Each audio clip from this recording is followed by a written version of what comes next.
Welcome back, ladies and gentlemen, to the WD Black Open Cup powered by AMD Ryzen with the Esports Club as the esports partner. I'm CA, joined by Praniti on the desk, and we're here to bring you the lower bracket quarterfinals best of three series between the Rad Syndicate and Tempest.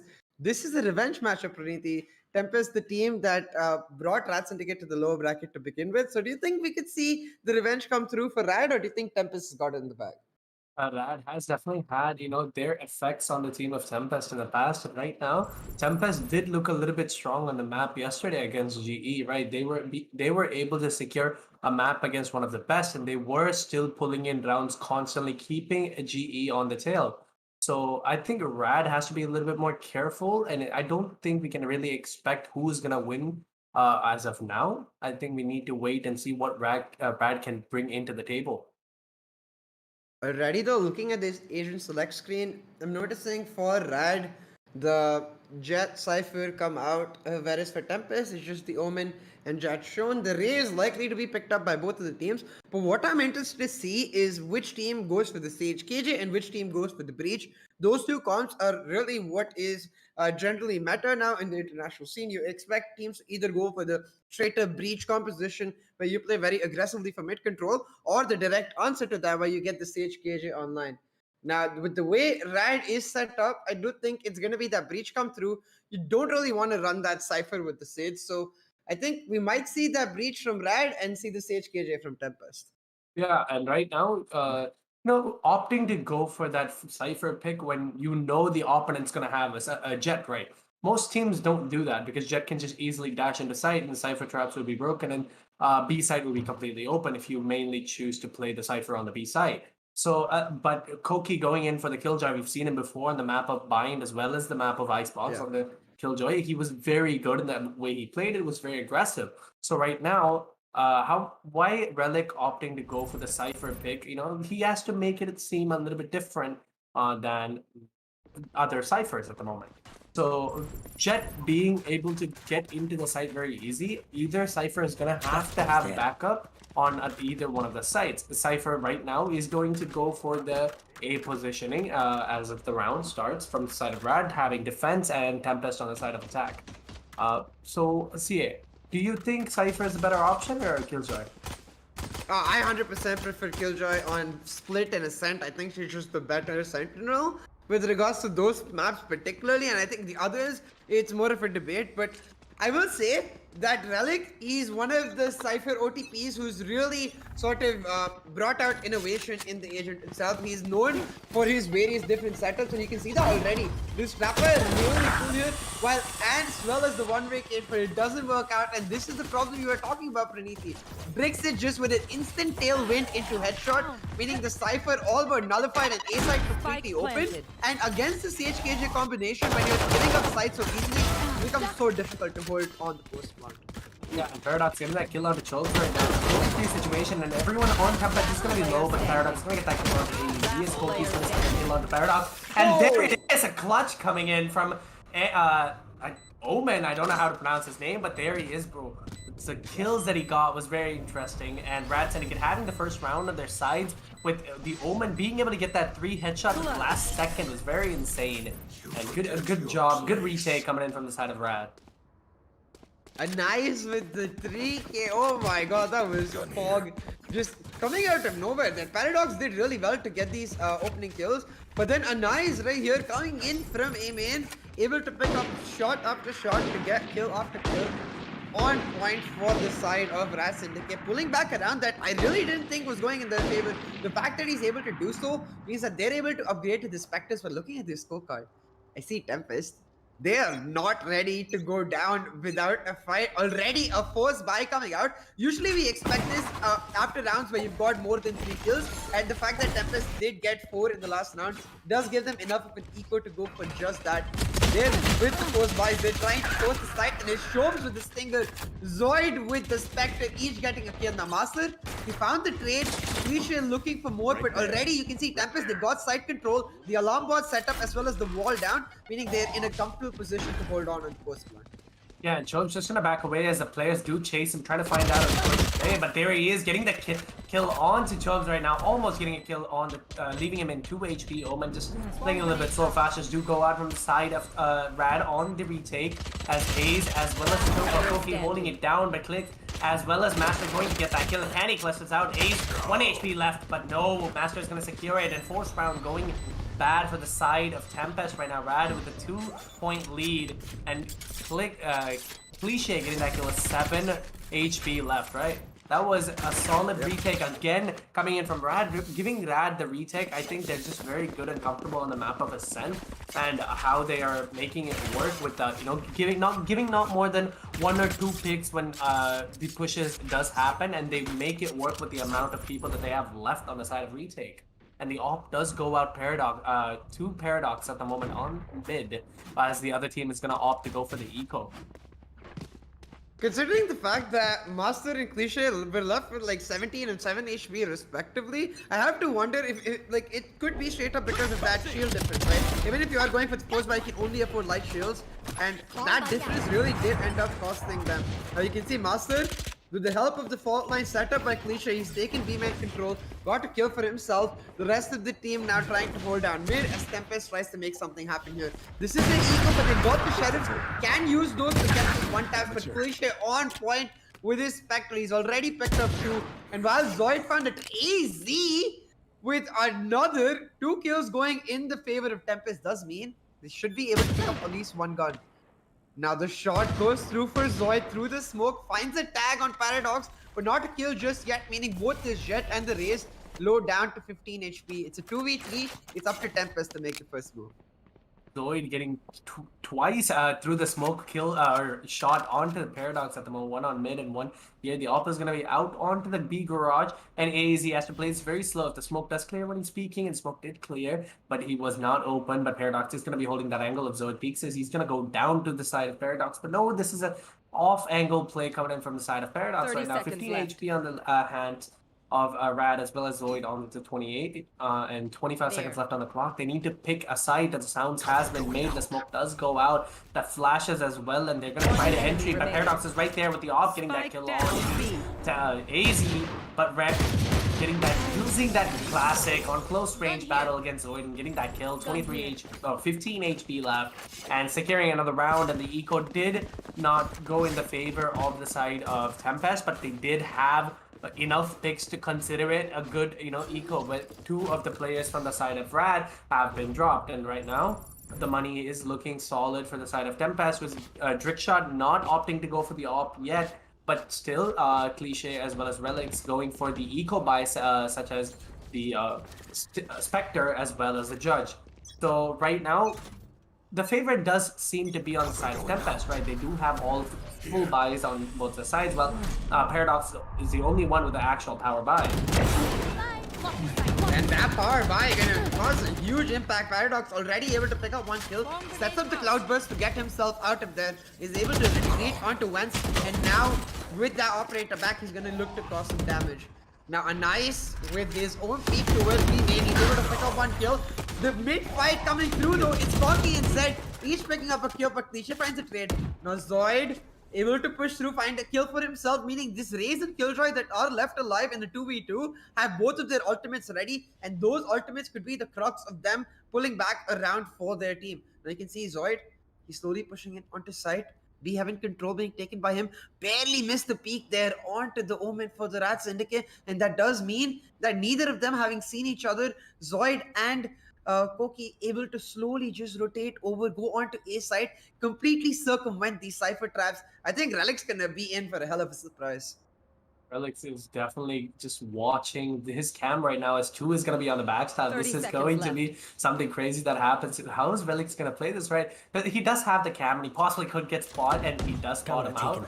And I think the satchel goes out, but Relix is right there, getting a kill on Zoid, and the shotgun is going to be trying to get the kill on the Poke. It doesn't really work out. 20 HP, 1v1 situation, 14 seconds left on the clock, and Ice is going to have a full HP left, and the ult is going to be out on the side of Koki if he chooses to use it right now. it's a very I wouldn't say it's the best angle for Koki to hold because the wall is going to be wall bangable if Anais does try to go for that wall bang kills, but he's going to choose to come down from ramps and smoke does go out, and he's just going to go for the aggressive peaks as we were talking about before. And now playing it slowly as possible. No sounds has been made, no information has gone out. 20 HP on the side of Koki. One shot is all it takes. Alarm bot does get spotted him out, and Anais is still going to get that kill as Koki whistles a couple shots. There it is. 4-0 on the side of Rad Syndicate, looking a little bit strong. And you were saying before, right, CA? Can we expect a revenge, and can this possibly be the revenge we were talking about? Yeah, it definitely looks like it is happening, but I have to say, like, I'm not, like, given the fact that Koki had the ultimate, I would have liked to see him use it. It's all about the time factor there. Using the ultimate, I realize in a 1v1 situation isn't the most optimal value out of it, but if you are able to secure a round, we saw on the clock, it was just 2.5 seconds that he needed to delay more to be able to make sure that the spike could not be planted. So maybe the ultimate could have gone a long way. Similarly, maybe he did not have to peek. So for Raz Syndicate, a nice though. This is the second time he's able to clutch out a ramp, so he's looking on form. Now Paradox with his own operator shifted his position, came over to win this game, able to find a kill already. The lockdown though going in, it's Master to take down Koki, but not able to destroy the lockdown just yet. Brixit, who found the trade, and now with this lockdown having cleared out the site, they can go for the push, but they did not push during the timing, meaning Rad, they're already ready to deny it. Now, this elbow fight coming out, AZ gets the first blood and gets another. AZ clearing out elbow and side by himself, meaning Tempest now in a prime position to close out the round with the help of the showstopper on their race. The help is going to be low on the side of Zoid as well as the Omen on the side, but there it is, the kill on the AWP, and Anais is going to be on the clutch again as he's left third time right now, and Anais looking a little bit strong. 20 HP left, but can he get Trick Shot is going to be left. 1 HP on both of the teams, but no, the ult is going to get that kill on Anais. Kill for himself, securing a first round from the side of Tempest, and a 4-1. Can the comeback possibly happen from the side of Tempest to lead a better entry into going into defense? As right now, Trickshot leading the board with 5 kills for his team, as Anais with an 8 on their side, and no one. I think Rad is gonna opt for that semi-buys or a full eco as we were talking about before, and Tempest is gonna go for the possible full buys. And right now, this round should be one of the deciding factors, I would say, because this round is going to go to the side of Tempest if played right, and Rad is going to be playing for the 3-4, you know, a different style of play, because they're going to be more on edge instead of closing the gaps out. Oh. Spike down, mid. Master with the one tap though, these are where the sheriffs really come up huge and are able to help the team secure thrifties. The Master going for more, the flash coming in to help him do so, but then the side of Tempest able to get away in time. The Stinger though does cause a bit of damage, able to take down Zoid. Now 3v5, while they were able to pick up 2 kills, they're not able to retrieve the weapon just yet, and the alarm bot going down in sewers will reveal Paradox's position. Him being taken down makes it a 3v4. Still, the weapons advantage heavily in the favor of Tempest, and it's that weapons advantage that comes up huge now as Rixit picks up a kill onto Anais. 3v3 on the board, and B-side being taken means they can go for the plant. Now, they go for the closed plant here, which I'm not that great a fan of. They can go for the open plant. It does mean that they are able to keep their positions hidden. Now, Relic, he got a kill on the back end, but Rixit able to trade it out instantly, meaning it's 2v2 with the revive ready on Shobes. Shobes can either go for the revive or go for a much more aggressive play the way he's doing so here. And the aggressive play ends up costing him Cliche. He gets one. Rixit with the trade though dashes out in time, but his position is revealed, and Relic, it could be huge if he clutches out here. He's not expecting Relic right here, but Rixit, the fake diffuse, I feel like gave it away pretty much.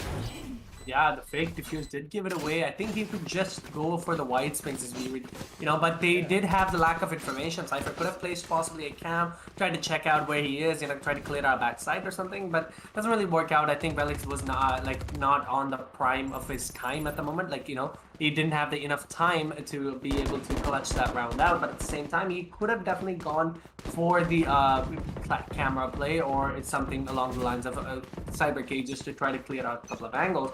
But choosing to go for that fake diffuse did cost him a little bit around. Paradox with that op onto B side right now is going to go for a tiny bit of a flank wide swing as playing for an off angle, as it is going to be a mid push from the side of Tempest. Master just holding down. Maybe if a push does come into the smoke at the moment, he should be able to get a kill or two. And Trickshot going to be playing with that AR still, not opting to go for the op yet, as A's should be caught out here in a moment of time. But Koki gets a kill onto Master here as grenades do go out. Paradox is holding a wide swing of an angle. First blood in the favor of Tempest with with Master going down does mean that they can use this pressure, keep the Killjoy and Koki just to hold down B Heaven, attract as many people as she can to her as possible. With that turret as well, she's able to get so much value and information towards that Vents angle, while the rest of her team, they go for the full rotation, get onto A. Now the showstopper coming out for Zoid. He's trying to get onto site, but I think the double satchel may have been a fail there. Not actually able to get onto Heaven, meaning he's instead going for that CT push. No dice for Zoid. Instead, it's the ball gonna come down towards CT and the plant going down. But look at this. Koki is literally in the middle of enemy lines. In from the back, taking down Relic on a huge flank. Koki Paradox getting that kill onto Koki with the op onto Heaven. Sounds have been given out in a 4v3 situation. Tempest looking on the lead right now. But Chobes is getting that kill onto Anais. Is gonna secure him a solid play. But Cliche using that all trying to go for the kill. Paradox goes in, tries to get the kill, but Trickshot's gonna be able to secure the kill onto Paradox as well as Easy getting that kill on Cliche. Right there in a 4v3 situation. And the side of Rad is gonna go onto the sides of Eco or a semi-buy, possibly. Paradox opting to go for the AR, I think. Instead of going for the semi-buys, it's going to be quite a bit of a struggle. But that was a solid post-line positions coming in from the side of Tempest. Yeah, and if I'm not mistaken, they actually killed Paradox through the concuss that they were feeling because of the Rolling Thunder coming out. So props to Tempest for just being calm under so much pressure and getting the kills as and when they need it. The crossfire as well, set up on point to cover both elbow and side entrances, meaning they're continuously taking the advantage. Now Drixit, again, an aggressive peek for him. He takes down first, a dash in, finds another, and while Cliche trades him out, he's created a lot of space for his team to push in. Now Cliche moving forward aggressively. It is going to be him holding the side down. Koki gets a kill onto his opposing section on the other, but Cliche with the triple buying so much space for his team, that breach causing a lot of damage, allowing Paradox to sneak in behind. Paradox with the kill onto AZ has spotted the spike, and now he has to hold on for a whole another minute. Koki with the ultimate though could just use that to secure the entire site and get the plant down. Yeah, and that eco round going a little bit bad for the side of Tempest at the moment, as Paradox does try to re-swing the angle and gets that kill onto Koki with a single bullet is all it takes for him to get that headshot and secure another round for the side of Rad, and 5-3 and securing a thrifty round. That's gotta be a little bit it's gonna put Tempest down a little bit on their confidentness, where Drixshot did just rush in way too aggressive into side, is getting those 2 kills, leaving him completely open from Cliche, where he had that Spectre to trade him out immediately. But right now, I think Tempest needs to play it a little bit more calm from their side instead of getting really aggressive, as Drixshot is going to go for that alt play as well as Chubbs. We've seen him on the Bulldog before, being able to secure multiple kills at the same time. Right now, how is they going to play it out? It's going to be an A push so far, and a 5-stack A plays is going to go out, and no rotations have been happening yet. The alt did go out. A Jiggle Peek to check Heaven, maybe an op from the side of Paradox, and the op is going to be out. In mid, the sounds have been gone out on A side, and slowly Master's just going to back away, as side entry is going to be on the sides of Tempest. You see, Tempest, they've taken control, but as you expect, right, they're willing to give up the side to play for the retake. Master, he was left stuck and he caused enough damage to be able to justify his position, able to get 1 kill. Now, you see Rat pushing on the retake, but Koki ready over there to hold down the CT angle. He gets 1. But Paradox with the trade, Paradox with the tap up drop with the blade stomp. It's Anais to back him up. He gets a couple, and Rat's Syndicate so quick on the retake, able to secure this 6th round in their favor, make it 6-3. Like, the lockdown going down, I like that, but what I'm not really a big fan of is I feel like we haven't seen enough Resurrects come out. I don't think we've seen any Resurrects come out actually on that note, and it does feel like Chobes dying that early into the round is starting to really affect the post-plan positions of Tempest, because on attack you need that Sage to set up with slow orbs or even give the heals as and when you can. Keep her alive for as long as possible to get the maximum value. So I would like to see Chobes just surviving for a longer period of time. Yeah, Chubbs, this does need to be a little bit more safer on the side, yeah, on his side at the moment, because him opting to go for the aggressive plays are constantly going to put him down a little bit, right? Which means the team is not going to have the same support as they should with him, right? So right now the Paradox does try to get that kill, and he does get the kill onto one player, but Zoid's right there to trade him out immediately. And right there, the grenade's still gonna go out, and Chubbs is still alive with the revive on his side, and he can definitely go for that revive because the smoke play is gonna be down. Master getting that kill onto Zoid, Brickshot getting the kill onto Cliche, and Master right the 3k for himself, trying to get that kill. Chubbs with a 5 HP, possibly going for a revive, but everyone's gonna be on the mid, and the bomb is gonna be dropped in A main at the moment. The op is gonna be in the hands of Master, 27 HP on the hands. And how's he gonna play it out? And it's just gonna go for the possible flank. Sounds have been given out on the bomb. It's gonna be captured by Chubbs at the moment. It's just gonna be a match of a time right now, because all they have to do is rely on their time, and how they're gonna play it out. It completely depends on how, if Rad makes a mistake or not. 27 HP right now. Zoid Master is gonna be holding down Sewers, but just misses him by an inch. Spots the all out, gets the kill on the Chubbs, and possibly going for a res right now. As AZ comes into the match, how is he gonna play it out? The B side push coming in from the side. The op is gonna be gone from the hands of Tempest, and there it is. Anna is holding down the B heaven, and the op is gonna. The clutch situation again as flashes do go out and clear outside at the same time. All is still out. Anna is getting that kill on the AZ right now. Is gonna play it out. Chubb's just gonna be left 1v1 situation, and low HP, 69 HP on his hands, that's 150 instead of Anna. Hits and gets that one tap onto the side of Tempest, securing possibly a good solid round from the side of Tempest right here, 6-4, and this is just a neck-to-neck game for both of the teams, and how this is just one of the scariest game I've seen, and Rad is looking so strong, but at the same time Tempest is not letting go. Job's there with some insane plays and some insane shots to help secure the rat. I really like the fact that he especially went for the Omen revive. Like, we didn't get to see it in action, but the fact that you have the controller ready to play in a 1v2 with the smokes does give a lot of value. He didn't actually use the smokes, so I guess it didn't matter who he went for the revive, but being able to pull off that clutch does mean that he's able to reduce the score difference to just 2 rounds now. You see Master, very aggressive push from him to take down Koki, but Rixit instantly trades out on the other side of the map, meaning it's 4v4.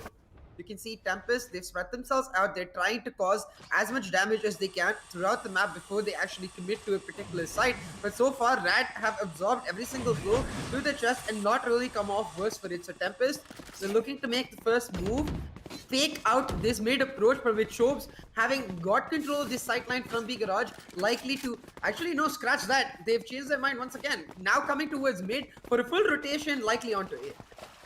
The rotations to go to A, the sounds has been given out on the side of Sewers, and the rotations from Rad has also happened right now. Paradox with still an Bucky in his hands. I misunderstood that for an off. It's just if they push into heaven right now. Rams is gonna be taking control. He's gonna get, and there he is. AZ gets a kill on Paradox. There's Relics onto Zoid, and Trickshot getting a kill on Relics right now. Trades are constantly happening, and right here. Breach, and as well as Raze holding down, going for that retake. Chubbs is going to be 3v2 right now. How is he going to play it out? Chubbs is going to get spotted out, but with a little crack, he does survive that little concussion as of now, and Tempest just slowly playing this, playing as much time as they possibly can. One player is going to be on the side as he aggressively goes for the kill on the Master, but Master is just going to get that kill, but Cliche is right there getting the kill on the Rig Shot right now, and there he is, folks. Possibly left for the clutch play. He can make it work, getting a kill on the AZ, and Jones is gonna get that kill onto Cliche, and constantly leaving it up to 1v1s as a pass. You see it, this is constantly happening. They're just constantly going for that 1v1s because both of the teams are so neck to neck with each other. It's always going to be like this in the first half. It's gonna be coming to an end with the last round on the sides of both the teams right now. If Tempest can secure the 6-6 at the moment, that means it's definitely a good way to start off the defending side from the side of Tempest. Yeah, Tempest right now, I think 6-5 itself is a great scoreline. Even if it goes to 7-5, they'll be happy with them, considering that their composition really made much more for that defense. But Jobs, he's picked up the operator, finds the first blood on Cliche, and with the weaponry, he's so heavily in the table. They're going for the switch. But Master, with his utility and the spam, he's already found 3, trying to bring the party now to the rest of Tempest. The wall in his way, though, his team takes it down for him to be able to push, but not actually able to find any kill. Now it's Jobs and AZ left, and Master with the grenade, gonna push AZ out of this position, tag him down low. The spike is revealed for the side of Syndicate to hold down. The trapper is coming out, but instantly taken down. You can see the neural theft is ready for Syndicate. Not a body available just yet. So instead they're going for the peaks. It's Shomes with 1, but Master with the instant trade. 4K for him, going for the ace, and he's gonna find exactly that. Master with a mastery of that utility to pull off an ace clutch. Amazing display of Ray's madness at the moment, getting that kill onto Chubbs at the end. You know, Chubbs making a little bit of mistake. I think if he would have stuck to that op, I think he would definitely be able to get that kill onto Master, because he was holding an angle that he would have came into the crosshairs of, right? But at the same time, Master is showing how good he is on that Raze, being able to get the kill with the grenade as well as the spam with the Bulldog, being able to secure that round for the side of Tempest. Rad Syndicate. Right now, Tempest is going to be on the sides of defense, and we've seen them on defense before in the maps of yesterday as well as previous days, where they looked a little bit strong on the side of defense, being able to hold down very well. And right now, Tempest is going to be holding down a little bit of split angle, is focusing on mid mainly with 2 centrals playing there, but at the same time, Paradox does have control as he gets the kill on Koki, but Zoid is right there to trade him out immediately as he does make an aggressive play. Drickshot getting a kill on the Master right now. Both of the fragments are down, and Drickshot going for another kill, gets a kill on the Cliche, and Relic getting a trade immediately on Drickshot at the moment. Chubs getting a kill onto Anise in a 1v3 situation. Kenny clutches out last time. Anise was the one to clutch, but right now, Relics is going for the clutch and doesn't really work out. Zoid is going to get that kill, and an 8-5 situation. And my mistake, a 6-7 situation for the side of Tempest, and this is what they want right now. It's gonna be an equalizer, right? If they do equalize it with a force buy, if Rat Syndicate chooses not to force buy, I think they are gonna be doing that, is not force buying at the moment, and Tempest is definitely going to be on a little bit of edge when it comes to economy as well as the guns advantage, as Relics going for the ghost play, as Cliche going for the Frenzy instead. Yeah, Tempest able to pull off that round will mean that they're able to get the buys, but the force buy again coming out. Oh, they changed their mind. Yeah, they're really investing into this round, and they're gonna try to pull it off. It can work out considering the fact that they've got that breach to really push forward aggressively, but with these utility of the Killjoy already set up. Oh, Koki actually pulls off his alarm bot in the last moment. That might actually cost them a lot here. Cloudburst and the Tailwind coming in, but AZ with the nice flick able to instantly get the kill. Will find the Paranoia and the Shouted Step to get himself out of the way. And that push, the surprise factor for Raz Syndicate completely nullified. They're gonna have to go for the rotate. But given the fact that Paradox's gun has been spotted out, this means that Tempest, now they know that the force is in the cards for the side of Rad Syndicate, and without that surprise factor, it's going to be very difficult for Rad to pull this round off. Yeah, it's definitely going to be a little bit of difficult buy, but Anise is going to be on the flank for the sides of Rad Syndicate at the moment, and how they're going to play it out. Tempest A is holding down a different angle, and the fake rotations did work out pretty well, but the alarm board does give him the information of the rotate, and can AZ get this kill right now? At least the quick hit for a side, but no! Master shuts him down immediately as Koki trades Relics. This is a 4v3 situation from the sides of Tempest, having an advantage at the moment at the SMG on the hands of all of the players, and can they make this work? Can they make the peak happen right now, as slowly the breach is going to be holding down on a different side with Koki. Zoid being able to get that kill with the grenades, and Master trading him out immediately as sprays constantly happen, putting Anise as well as Master in a bad position. Shot getting a kill onto Master, and Chubs with another onto Anise, getting a 7-7 position right now, and a solid round for the sides of Tempest, and it is going to be the equalizer from the side, and how they're going to make this work right now. Their defense is, even when the opposite team is going to be, aggressive rushing.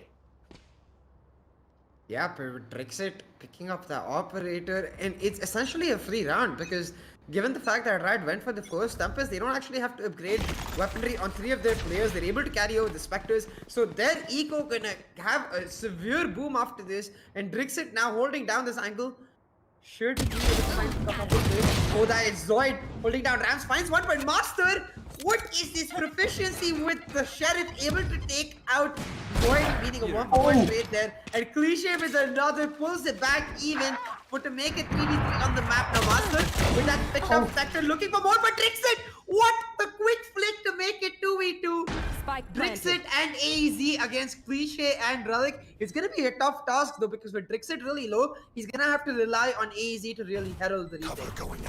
Yeah, right now, Addiction making that shot work was very impressive. You can definitely see the skills that he has with that op, but AZ is slowly making his push down to Rams at the moment, but the breach is going to be on the right side. Gets spotted out immediately, but Cliche getting that kill onto AZ with that breach, with that Sheriff in his hands, and Trickshot opting to go for the save, and an eco round secured for the sides of Rat Syndicate, making it work constantly. Almost every eco round so far, they have won it. CA right now. Tempest does have a shaky play because every equal round they're just getting way too aggressive and just going in for the kills. Rickshot leading the board with 21 kills as Master leading his team with 20 right now. Tempest needs to figure out how to play slowly. It doesn't matter if they're on defense or on attack. They have to figure out how to hold angles and possibly wait for the picks. But right now, Tempest is going to go for the semi-buys with the Bucky as well as the Ares coming in from their sides. And Rat Syndicate with the complete full buys. But the Spectre as well as a Bulldog, a little bit of an odd choice from the side of Cliche, as well as Relics as save guns from last round. But it is going to be a B-side push or a B-mid push as the concussions do go out and the smokes as well. You can see Rat, they spread themselves out, looking to establish mid presence with Paradox moving in, while the rest of them just hold defensive angles on A main and B main, waiting for Tempest to make that first move and end up just getting a little flustered. Jobs! What? Oh my god, the jump peek with the Bucky to find the first blood. That was nuts from Jobs there. Finds Paradox instantly and denies his mid presence. Rat Syndicate forced to reconsider, and with both of these teams doing so well on the ecos, like it really becomes a hard task for either of the teams to really establish a strong economic presence. Now you can see with the way Tempest is set up, it's all about Drixit with his saved operator to just hold down A side by himself while the rest of them stack up onto B. And right now, that's going to work aggressively into the favor of the side of Tempest, as 3-stack on this B side is exactly where Rat Syndicate walking into. Now the smoke's being set up for Heaven, and I expect CT with the flashes coming out. They're going to move in, but the judge... 30 seconds left. I don't think he was flashed, so the shot's not coming out will mean that Rat able to get a couple kills, and with that side control as well as spike planted. Now 4v3 situation, Chubbs with that Bucky in his hands as well as Trickshot with the off. Koki is going to be left on to play with the Spectre, and it is going to be impossible. It's very hard retake to ask for. Two people are going to be holding down on the sides of left. Trickshot with that gets stolen out. Master getting that kill on Chubbs, and Anna getting the kill on Koki, and all coming in. Doesn't really work out. He has to dash out at the moment, but it's going to work out. And getting the kill on Trickshot. The offense going to go to the side of Rat Syndicate as 9-7, and the defense looking a little bit weaker on the side of Tempest right now. What do you think, CA, right now? Tempest, they have to have some sort of a plan. They can't just aggressive blind rush. They can't just hold off angles, because Rat Syndicate is checking every angle as well as flashing and peeking every angle as much as possible at the moment. Rat Syndicate is not planning on losing this, and they are making it seem so hard for Tempest to be able to pull off a comeback or even hold the positions. The thing is, I don't understand why there are no kill setups coming out from the Killjoy. Like, it's really where she excels against a breach account position, being able to cause damage there. But Anais with the defender side spawn TP is already able to find one, and while Zoid finds a trade, the amount of pressure Anais is able to cause allows for free entry for Rat Syndicate onto side. Zoid though with his showstopper, he's going for more, but Paradox instantly trades him out for Cliché's life. Winning a 3-for-3 is where Drixit steps in.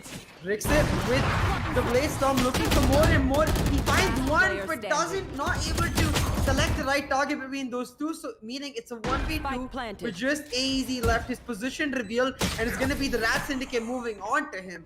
Paradox with the Blade Storm finishes him off, and that's double digits picked up for the Rat Syndicate. Tempest right now really faltering in the defensive approach. I feel like they're playing a bit too aggressive, and it's really not where their comp excels with stage Killjoy. You want to just delay the breach jet as much as possible rather than play for those trades. The more trades you give out, the more space you leave on the map, and it becomes that much more difficult to hold on to site. Yeah, and Syndicate using the how they used the off to get that entry and get those trades were very insane. As Paradox is looking a little bit in form with that jet, all being able to secure insane kills when the opposite team jet was flying, and he was able to switch up his op immediately to the ult and get that kill. And you can definitely see the level of game sense that Rad is right now producing, as well as Tempest right now going for that a little bit of eco plays or semi buy, I would say, as Chob's just wasting all of his money on the Ares at the moment. Can he make use of it is the real question, because we have seen the Ares before. It is a little bit of slower buy rate, but at the same time, Chob's making that decision, going for the Bucky should be a little bit better if the shotgun plays do come out from the side of Tempest. This means it is going to be a very slow game from the side of Tempest. They're not going to be rushing in. They're just going to be holding as much as possible, and they're going to be holding with that shotgun, being able to get every kill. And right now, Rad Syndicate making a play into B long as B main, as well as a flank coming in from Master in onto mid. I really hope that the shotguns do mean that they're looking to hold corners rather than peek them, because Paradox and Rad Syndicate, they're on unstoppable form. They're continuously winning those peaks and duels, and it really is meaning that Tempest, they're losing sight of where their composition really excels at, and inherently losing control of this map currently. The momentum going over to Rad Syndicate is enabling the entire team to really play in a phenomenal fashion, and bit by bit they are starting up their revenge story in a perfect fashion. Now the stage wall set up, as well as Shob's holding it down with that Baki. We've already seen what he can do, so this is going to be a treat to watch. But the peak coming out from AZ will mean Relic takes him down, and the hat comes off to give the information, and that corner will no longer be a feasible hold for the rest of them as the push is coming in. The Zoid, though, with the judge around the corner, Relic not expecting the swing at all, will mean that at least a 1-for-1 trade gone out, and site control instantly denied from the Rad Syndicate. They're gonna have to wait it out, try to find a peak before they go for the rush, because otherwise that judge will be the jury as well as the execution. Right now, they're just holding down on the gun right now. So it's so tempted. He can see it, but he can't get it. It's so crazy at the moment right now, right? He has to be very patient. If he makes a single mistake, peaks, but for the gun, he's gonna be dead. And there is 3 people holding him down right there, or 2 people. Sorry, as 2 people down to make the push on to be heaven. But Chobs is right there with that Bucky getting that kill. The AR is gonna go into the hands of Tempest as the ult goes in from the side. But right there, Paradox making that play, getting that kill onto Zoid with that headshot. The Sheriff coming in, Chobs getting that kill on Dan. I should have immediately in the situation. Flashes do go out. Chobs does have his resurrection at the moment. Trickshot going to be making that push play with that Bucky. Paradox with that off in his hands, getting that kill on the Trickshot. Can he make this was a Sheriff? Can he make a Pokey, getting that kill on the Cliche in a 1v1 situation? Paradox is going to be very low on the HP, but if he does peek this as an op, is going to be out on the sides of Paradox. He does go in, does get spotted out by the turret, holding it. Pros don't fake, is coming into real positions, and Pros do not fake. A 3-3 round secured for the side of Tempest. Still, Paradox does secure the kill, but right there, you saw Koki's game sense, the way he played it with that turret. The placements were insane. He could definitely have that early information of the peak, and he definitely knew that the player did not peak because he was behind the pillar. See it, right now, both of the teams are looking very strong. I mean, it's just very good usage of that Killjoy utility. And this is her biggest strength. The fact that she's more of a mobile sentinel who can refresh her cooldowns easily. Comes up huge. The alarm bot to cover his back from the backside of the pillar. The turret to cover his front. He's like, I'm just gonna go for the diffuse. If you come around on me from either side, my utility will tell me. And the fact that he doesn't know, I mean, the utility doesn't go off anytime at the start of the diffuse means that he's able to pull it all the way through. Now the Rad Syndicate trying to go for a fast execute. Master with the showstopper moving in, and Shobs going down, and Cliche with another. Now AZ, he does find a trade, has to get himself out of there with the Shadow Step, and is going to do exactly that. But the Rad Syndicate, the trade's gone in their favor, the site in their control, and with this flank from Paradox, they're in prime position to close off this round. Anna is getting that kill on Koki at the moment. A 2v4 situation. Anna is getting another on the AZ in a 1v4 situation. But Paradox is right there with the off, securing the round on his Zoid right now. The composition that they've been using, we questioned it, right? Can they make it work on the side of Cypher could be the better option, but at the same time, Killjoy being the better option. But right now, using that Cypher and being able to get the kills and being able to secure rounds, as well as the breach being one of the most important roles on the side of a split, right? Because you can easily clear out angles. Split is known for its corners and the weird corners that people can hold, the weird off angles. And they're using that breach, being able to secure a couple of easy kills with a flash as well as a concussion right there as we were speaking.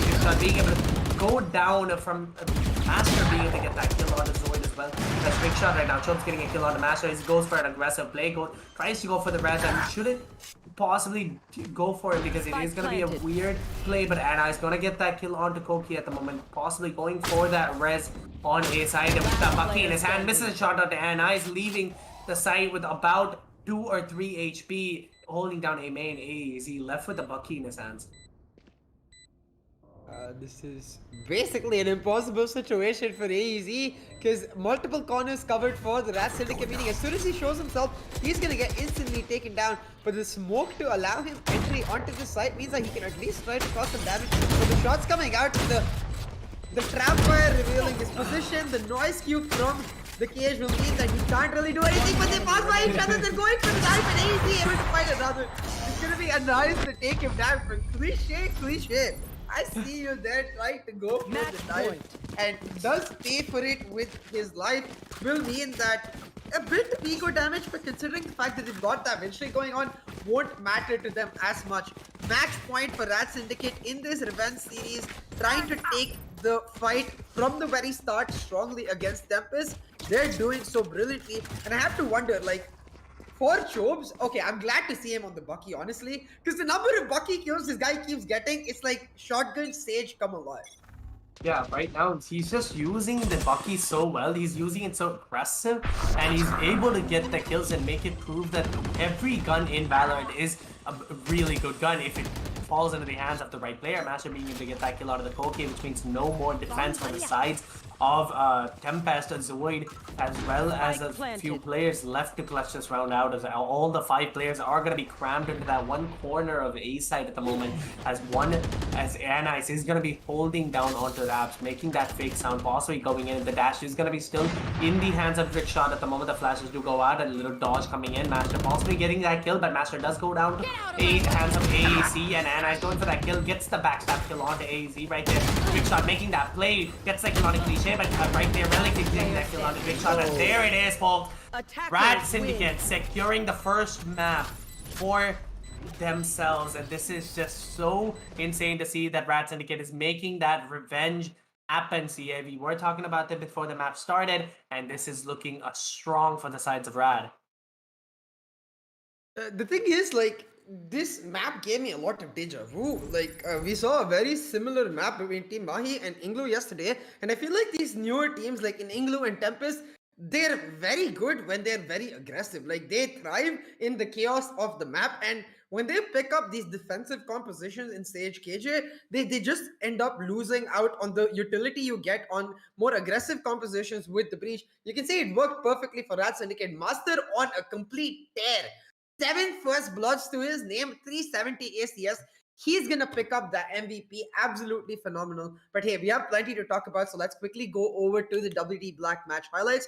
Really look back at what the difference between both of the teams ended up being. Now, Praniti, for me, like, back to the discussion on the comps, I do think that both of these comps, they're the current meta. Like, with the breach, you regularly see it doesn't really matter if you go for the Cypher KJ, it ends up being comfort. But with that breach, you see that Jet come out to play much more proactively on the map of Split, play for that mid control, and be able to dictate where you want to go. And the Rat Syndicate, they did that perfectly. There's not much to be said about that. On the other side, though, the Sage KJ composition specifically designed to try and shut down the breach, being able to not take mid control, being able to continuously just use the slow or the nanostorm grenade from causing the Jet. Even if she dashes in, she pays a price for that dash, and that's what I really did not see a lot of from the side of Tempest. They're much more aggressive with their peaks, so I do wonder if it serves them better to play a breach itself, where they can themselves be proactive both on attack and defense.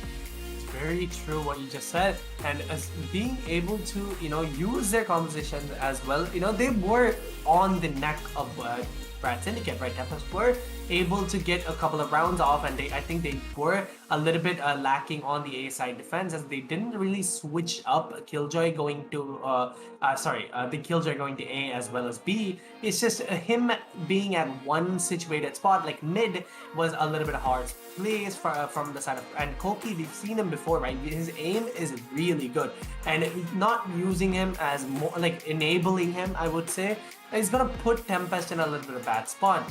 And right now, Brad Syndicate being able to secure that first round, which means they have a lot on their hands on the second map, which is definitely something we have to look out for, because Tempest, we've seen them on that map before. It's gonna be very, very dominant, and right now Rad Syndicate is also looking very strong here. Yeah, like Rat Syndicate looking very good. So hey, that was just map 1. We have 3 maps here. So we'll go set ourselves up for map 2 really quick, and we'll see you there. But in the meantime, if you'd like to check out some amazing deals in the description, get some top class performance storage, purpose built for gaming, or get yourself processors to multitask in game with ease with the AMD Ryzen 5000 series processors. You can check out both of the deals down in the description. We'll go set up real quick and be back with you off with the map 2 of this series of the WD Black Open.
And welcome back, ladies and gentlemen, to the WD Black Open Cup powered by AMD Ryzen with the Esports Club as our esports partner. This time around, it's going to be me, Aggressive, joining you on the casters, as with, of course, Praniti, the one and only. And we're going to be going into map number 2 of this amazing matchup of Rat Syndicate versus Tempest. And let's go into the map video screen as we talk a little bit more about this matchup. The map number 1 was a hectic fight from both of these teams. Rat Syndicate were able to edge it out because of their consistent play on the map of Split, but Tempest, this is their home ground. This is the map where they won against GE previously, so I'm really looking to see what Rat Syndicate can pull out to take the win against such a dominant force on this specific map. Yeah. And GE was, very dominant on the comeback on the sides of attacking, right? They looked very strong. The defense was a tiny bit weaker for Tempest, but they were still able to get that kills. But right now, we can definitely see, I think they're going to go for the old compositions that they did go for on the sides of Ascent as before. But right now, Aggressive, what do you feel that they need to do a little bit different to counter Rad's aggressive approach, right? They were very aggressive when the Master was just flying around the map, just getting those kills with double satchels. The specific things about the map of Ascent is that on this map in particular, you need to be playing around areas of control. Either you go in for those fast execution heavy rushes if you have the flash in your arsenal, or you go in for the slower executions, take pockets of control, take mid control, take B main control, A main control, and then spread yourselves out and then go in for the pincer strategies.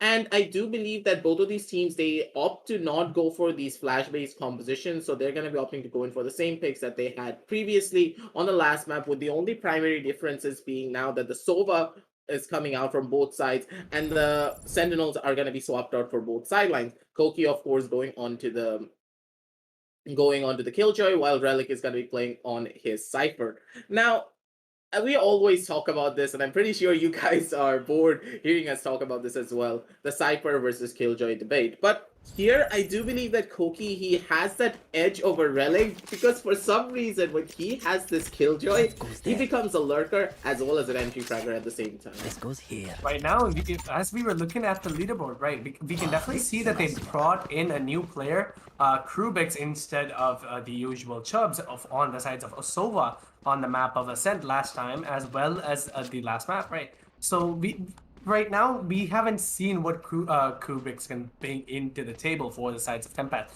And right now, as it seems that they are going to be a raise at the moment, right? This should definitely be something interesting. Imagine putting in a player and just straight away putting him on to, one of the most aggressive agents. So we can definitely expect something crazy coming in from the side of Tempest right now. And this is going to be a stack push into B, but the bomb is going to be on top mid, possibly an A B fake, or could be a noise, just to make noise in the sides of mid as well as A. Go to the cave, but at the same time, look at Paradoxes. He's actually trying to fight it a little bit too much. Should never do that, especially on the side of mid whenever there is a raise on the opponent team, and with one well-placed grenade, it is Paradoxes losing his life, and that's gonna be causing a little bit of more damage.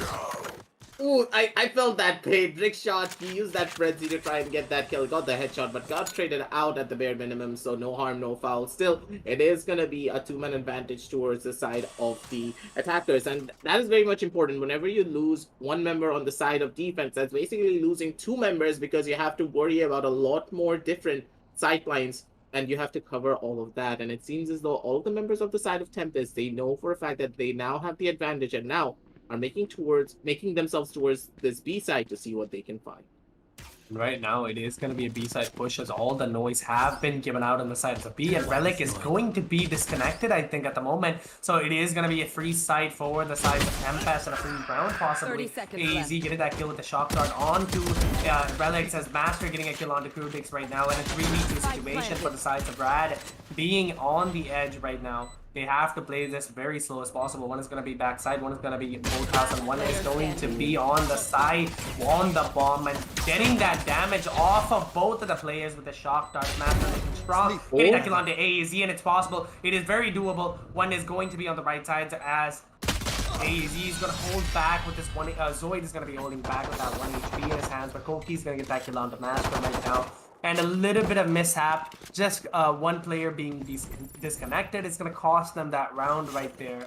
Possibly it could have been a better hold coming in from Master, but it is okay and very good.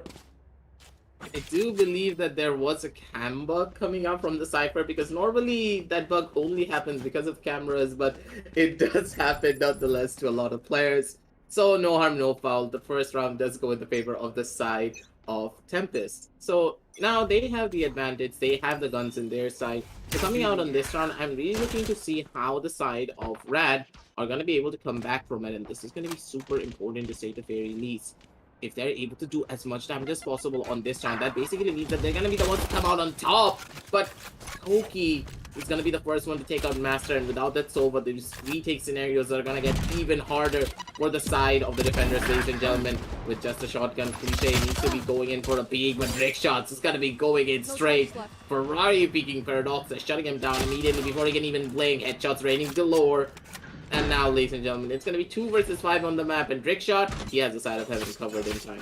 Both of the players did get spotted out, and the SMG in his hands, Rickshot is not trying to play this slow. He's just going to go for the run and guns, getting that kill, and one is going to be on mid, but doesn't really get spotted out. He's just going to hold down in market with the 1 HP in it, or 20 HP in his hands at the moment, and nice, possibly getting that kill, gets a kill on the Rickshot. Still putting him down, even though he was very low. A good placement coming in from Anise right there and securing a round for the sides of Tempest. And right now, Rad is looking a little bit, scared, because this is the map that they've won against many teams in, that they've been comfortable in. Right now, this is one of the deciding rounds. Even though Tempest is going to go for the bonus rounds, as Rad Syndicate is going to go for the aggressive buys. And right now, how are they going to play it out? Are they going to go for the picks right now? Or are they going to go very aggressive in? Because defending is where you have to be careful in this map. Defending is one of the strongest places to be able to win against aggressive pushes, right? Because in defending, you get more confidence on the side of Ascent, because there's only one entry from all the entrances.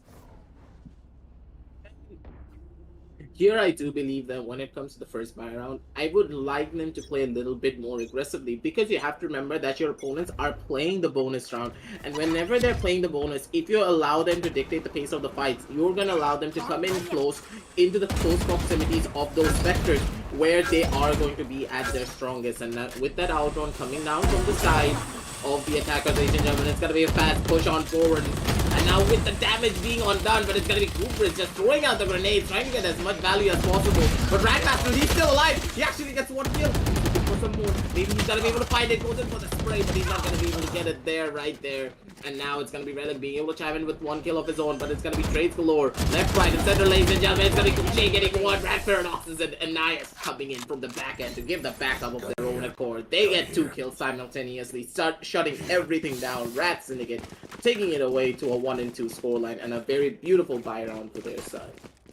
Right now, the way Master managed to get that kill was one of the most important things right there. And Cliche getting that kill onto AAZ as flashes did go out, and possibly, White swinging a little bit too much, but, luckily he did get that kill, so the round was still on the sides of Rad, and that was a bonus round. Right now, how are they going to play it out? This is going to be the buy round from both of the teams. Cliche is going to opt to go for the SMG in his hands, and Drickshot is going to possibly play for that ultimate, because he is going to be rushing in and getting that orb on the sides of it. Now, Get out of my way! with the defensive positioning already and Drickshot pulling out that Blade Storm, they need to get a lot of value out of this round, otherwise they're going to be in quite a massive ditch. And from the side of Rat Syndicate, they're going to be able to equalize the score nonetheless. The Satchels are going to be coming on through. Look at Kubrick just flying it straight through the air in a very beautiful fashion. The grenades are going to be coming on in as well, but Zoid, look at his positioning. He actually gets 2 kills on his own accord, and now the damage is all ready to be done, ladies and gentlemen. Anais tries to push it on his own accord, but Tempest AEZ shuts him down immediately. Paradoxes is going to be there and present. He's going to be able to shut down Koki. He has a power position of his own, but not really much to work with. In a 1 versus 4 situation, he needs to get as much damage as possible at the bare minimum. A lot of noise is being made onto the side of A main, so they know exactly where he is going to be. A lot of jumps and a lot of sounds from Kubrick. He's playing the mind games, but at the very end of it all, I do believe it is going to be a comfortable 1-3 scoreline for the side of Tempest. Yeah, this means that Rad has to start watching their backs, because right now putting Paradox on that flank probably costs them the round, because Paradox has that aim to be able to securing every round or get the first blood. But right now going for the exit frag on both sides, and he can score, can he at least get one kill? And he does manage to get a kill of his own. He gets another onto the as it comes into the gun goes.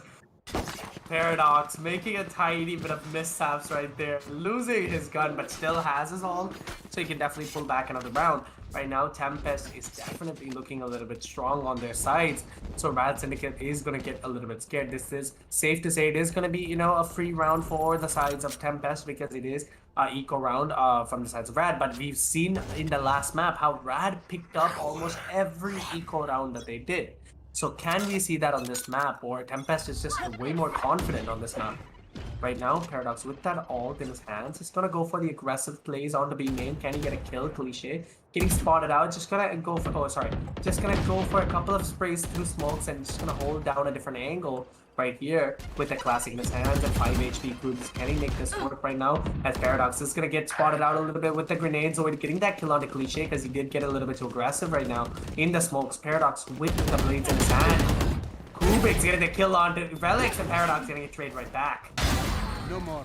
Ooh, Radmaster, he gets a beautiful headshot of his own accord straight onto the head of Koki before he can even react, and that, ladies and gentlemen, is where Radmaster is showcasing his prowess as the solo player with all of his guns. Gonna spot out one player, does spot out two, knows for a fact that two members are holding down from deep inside of side, so the last member has to be near down onto the side of A main. So much information being given away. The ultimate has been popped as well from the side of Anais, so he's in the power position of his own accord. He's on the top lane. Paradoxus, he actually pops out the blade storm, but the blade storm does not miss. The blade storm roulette is not on his favor, and that, ladies and gentlemen, is where the damage has already been done. So it throws out the paranoia, hits Radmaster straight in the face. And he's gonna get shut down as well. That's gonna be 1-4 on the scoreboard, and a very beautiful round coming down from the side of Tempest. Solid eco round, right? They did get 3 kills on that eco round. It's not bad, and that definitely means that they have more money. This could be the deciding factor for a comeback from the sides of Tempest or Rad Syndicate, right? Because this is going to be one of the things that puts down Tempest in their confidence that they have with aggressively rushing in. Paradox unfortunately missing that shot onto AAZ is going to cost them that round, but still Zoid on that Omen is going to be quite something different as well, because we can see him on the characters. Paradox going in for that plays, getting that kill. Big Shot's going to trade to Anai, says Paradox going to get that kill on the Big Shot, trades him out immediately. The Holy Sport situation will be spotted out with that recon mode. Just goes in a little bit of style play coming in. The attacker killer is going to be having that ultimate as he's just going to back away. 39 HP on the sides of Paradox right at the moment. The bomb is going to be on the hands of Killjoy. Does the side control is going to be Tempest. Now, with this fight going on down, Koki is in the prime position, but Paradox says he's an absolute madman. He makes the push in from the back end. Cliche gets a double kill of his own. Loses the satchel, goes like a majestic angel, and dogs on Koki himself. A beautiful round from Cliche, and Paradox is the dynamic duo of the duelists, ladies and gentlemen. B main push coming up from Paradox is being able to secure the first kill. Immediate push up with Cliche to make sure he gets the backup down here from the side of staircase so he does not get shot onto the angle of market. Basically meant that with all of the advantageous angles now gone away from the sides of Tempest, one member remaining has to be deep inside of sight. Simultaneous push from Paradoxus and Cliche just flying in through the air. Beautiful execution from both of these players, shutting everyone down. 2-4 on the scoreboard. And this was a really important round for the side of Rad Syndicate as well, because now they're going to be able to stabilize their economy and hopefully get that operator down on the Paradox's hand. Finally, my situation, the round just started. It's Paradox is gonna go for that aggressive peek, but tries to get a kill, misses all the shots, just gets his health taken out instead. And Cliche going for the aggressive peeks right now. Rad Syndicate is getting really aggressive. Good shot, gonna get spotted out in a backstab kill. With the Killjoy, this is where we talked about before, right? Killjoy is not really what, or I prefer Cypher on this map because you can definitely have that backstab play with the Cypher traps going in on B main, but that's not what happened. As Drickshot is going to lose his life in the starting of the round, as two people are going to be in mid. Cliche holding in smoke. Can he get the kill? Gets that kill on the Koki right now, and a couple of damages did pass through from the sides of Krubix as AEZ holding down onto Masters right now. Can he play this out in 3v4 situation as Zoid gets a kill? Insane coming in from Paradox. AEZ getting a kill on the Cliche right now, and a backstab play again coming in from the side of Anais. Can he make this work? 10 HP on AEZ and 50 on Krubix. Anais getting a kill on the Zoid. Can he get a kill? He gets a kill on the AEZ. Krubix alone, and Relic secures the round for the sides of Rad. There it is, an eco round of 4. You know, Tempest. That means it's safe to say it's a 4v4. I mean, 4-4 equalizer, right? My, oh my, you have to see that Anais, that he played that round beautifully. Being so aggressive down here from the side of B-main was so crucial as well.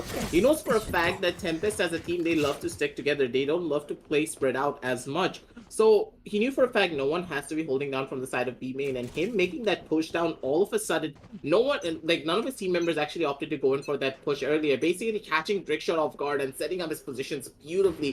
Him getting that double kill so clean, but look at Paradoxes. He actually goes for an aggressive dash in onto the side of mid. He does get 2 kills. What are these aggressive plays coming down from the side of Rad Syndicate, ladies and gentlemen? More damage is to be done. Cliche gets one down onto his own twin sister, ladies and gentlemen. That is going to be all but over for the side of the attackers. This was an eco round, but still, an absolute bloodbath occurred onto the side of mid itself because of Paradox's aggressive dashing. Paradox just going in aggressive and getting those kills definitely worked out for the side of Rad. 4v4 as we 4-4 as we discussed before. An equalizer from both of the teams right now. Rad, if they win this, that means Tempest is going to be out. That means there's a lot of pressure on Tempest right now, as this is a lower bracket quarterfinals, right? So right now Paradox leading the board with 10 kills, and AEZ leading his team with a 7, as Drickshot and Krubix have, you know, performing a little bit less so far. But we've definitely seen a couple of shots coming in from both of the sides, and we've definitely seen him perform before. So this is a little bit, it's going to be a little bit safer to say that right now the round is going to be a little bit slower because Paradox going for that kill, but Drickshot whiffing a couple of shots, but still managed to get that kill on Paradox right now. The ult is going to be down by Krubix getting that kill on the Cliche. Paradox looking a little bit scared. Relic's getting that trade instead in a 4v2 situation right now. And Rad Master getting 2 of his own. Koki getting 2 of his own in a 1v2 situation. Rad looked a little bit strong for a second right there. Koki says, no, this is going to be mine. And missed just by an inch. Relic's missing AEZ right there, and the bomb is going to go down and sets a B. Spike planted. Relic on that lurk on the side of B main itself, he could just be catching AEZ off guard. He plays his cards right. If he makes absolutely no noise with this lurk, he should be able to take us down to a 1 versus 1 situation. AEZ, he's not looking behind him. His 6th sense is not tingling, and Relic is gonna be there to shut him down immediately and punish him for it. But look at Koki. Koki's actually making an aggressive push of his own, but already with the nano swords coming on through, especially with all of the positioning advantages being found, Relic, he's gonna be checking down into the back of side. He's gonna be able to find one. He spots out the position, but he does not have to look onto his right side itself. Ladies and gentlemen, Koki, he has the massive brain. He has the game sense. He shuts down Relic in a very beautiful fashion with that wraparound play onto the side of Speedway. Good execution when it comes to the side of the attack as well. Initially, I thought that Rat Syndicate, they were gonna be the ones to win this one out, but at the very end of it all, it was Koki to clutch out everything for his team. Yeah, the way Master picked up that kill was definitely something, you know, we didn't expect, but at the same time, the second he did, Koki traded him out for 2, which gonna put Rad down very low, but the round did look a little bit on to the sides of Rad, but no, Koki just outsmarted him just a tiny bit. He got the round, and Paradox is gonna get hit a little bit hard by the grenade, but Anna is gonna get that kill onto Krubix. Rad with the crossfire getting the kill onto Drickshot, getting a little bit aggressive. Why is Master doing that? Giving free kill to the sides of Koki right now in a 3v3 situation and a 2-2 trades on both sides. Paradox still with that off in his hand. Cliche going down to the side of Koki right now. Paradox with that off in his hand, scanning get the kill. This sounds given out, but Paradox gets the shot on Koki. A 3-kill streak for him, and Zoid securing that round, getting that kill onto Relics. This is why is Rad doing this? They're just getting aggressive for no reason, right? Aggressive. They shouldn't be doing that. I do believe that Masters, he opted to go in for that push primarily because you do have to remember he wasn't in no man's land. He had nowhere to hide because of the Killjoy ultimate being present. So either he goes in for the push, or and maybe get a kill, or he just sits in the side and just get detained. He didn't want to take that risk. He wanted to go in for a kill itself, so he opted to make that push down on the side of B main. But at the same time, it was very questionable what Paradoxes wanted to do. I understand what you tried to do, but you cannot always rely on hitting your shots. You always cannot have that level of confidence that you're going to be able to get that kill, because your opponents can be very unpredictable on their own accord, with their movement, with their own plays. And Paradox is getting over aggressive, just gave away a lot of advantages that they had in that round. Paradox is trying to equalize, but falling a little bit too short. That is going to be putting their economy in a massive hit, because you do have to remember that Paradoxus, he actually opted to go in for an operator in that last round. So when it comes to economy, his entire team is hurting massively. Yeah, right now, Rad Master, it's going to be holding a little bit of an off angle on the sides of A main, or A short, I would say. And right now, the bomb is going to be got by the sides of Tempest. And how are they going to play it out? The arrows do go out. No one's gets spotted on Pizza or Mid or Bicycle. So it's going to be very safe to say. Cliche getting that off angle, but Rad getting a 2 of his own. And Cliche getting a kill of his own. Rickshot trading him out immediately in a 4v2 situation. Possibly a 5th round for the sides, but he's still in the game. Can he get the kill? But no, Relic's getting that shot. Headshot onto Koki at the moment. And go oh my god, with that aim, the flicks. But unfortunately, the Phantom only does 140 in the long range, giving that kill to Paradox in a 5-6 situation. Right now, they are Rad with that aggressiveness. They're gonna be going to the sides of attack the next round. You know, possibly with an advantage on the with an equalizer or a disadvantage in their hands. But either way, they reached the number, the magic number, and the higher than the magic number. Right. This is very different to see, because most of the time when you go into attacking side, you would be a little bit scared. But Rat Syndicate, with their aggressiveness, they would be happy. Out of my way. That's for sure. I completely agree with you on that factor, but they need to win out on this round to have the best possible advantage in the following rounds as well. Because when you have that Killjoy, it's just gonna be such a detriment. But beautiful grenade coming out from Cliche to shut down AEZ. As he's opting to go in for that drone. Already man advantage in their favor, but Cliche, he's playing it too aggressively, but that aggressive peek is gonna be working out in his favor, because he gets a double kill for himself, and with that grenade, he's gonna be able to stall them out for even longer. 2-man advantage now towards the side of Rat Syndicate. The 100 has been popped as well. Cliche is gonna be present to go in for a couple of his own plays. Pulls out the showstopper, the rocket in his hands, ladies and gentlemen. Tempest. Koki gets one out of Paradoxes. The Paradoxes shuts down one. Cliche is gonna be there to clean up the house. 4K for this race to shut everything down. He's playing the race beautifully, Priniti. And you have to say that he, in my eyes, is going to be the deciding factor of this.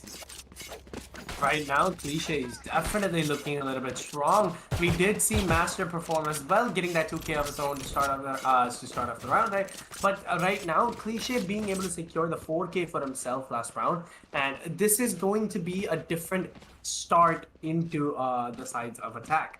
Because the double satchel coming in from the sides of Cliche, as well as the dash from Paradox to easily take that site into B right now. Can they make it work? As Soba, as well as Killjoy, as well as Zoe are going to be playing in mid as well as B. As all the support characters are going to be together right now. Koki playing that market angle, as well as Paradox going down to a low HP already, possibly losing that fight to the bot. I don't think so, but 12 HP left. Paradox is slowly entering the sides, dashes in, can he get the kill? Goes down to AZ. AZ possibly going down. Headshots going in. Cliche gets a kill onto Zoid, Master getting a kill onto AZ, Anna is getting a kill onto Kubix. Right now, 4v2 situation, low HP on the sides of Koki as one Jet. Trickshot left in the game. Can he make this clutch happen? You know, it is going to be his game at the moment. But no, with a keep clicking a long range, gets that kill. Koki is going to be left in B main alone. 27 HP, but can he make the clutch? 22, and no, Cliche is going to get that kill onto Koki right there as a fake comes in and a possible. It's a really insane to say that the round, I don't know how it went to Rad, because Paradox lost most of his HP the second round started. And I do believe a lot of that round really came down to the aggressive nature of how they, as you stated before, Rad, they would be happy as soon as they go onto the attacking side because of how aggressive they actually are.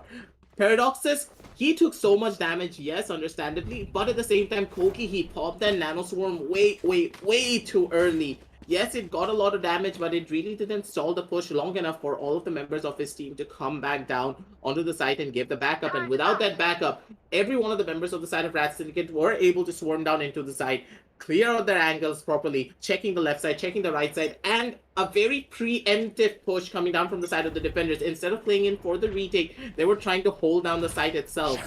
And that is where the real damage was already done, ladies and gentlemen. But Zoid, what are these shots, man? He takes out Paradoxes beautifully in this round. And once again, a little bit too aggressive, but still at the same time, aggression really does work out in their favor. Relic's being able to shut down one of his own accord. And I do hope that they were able to just swap out the gun and just throw it somewhere where the side of the defenders can pick it up. But who needs a gun if you have a classic, says AG. Shutting down one. Cliche gets another one from the back end. It's going to be 3 versus 2 on the map, with the spike going down onto the B side.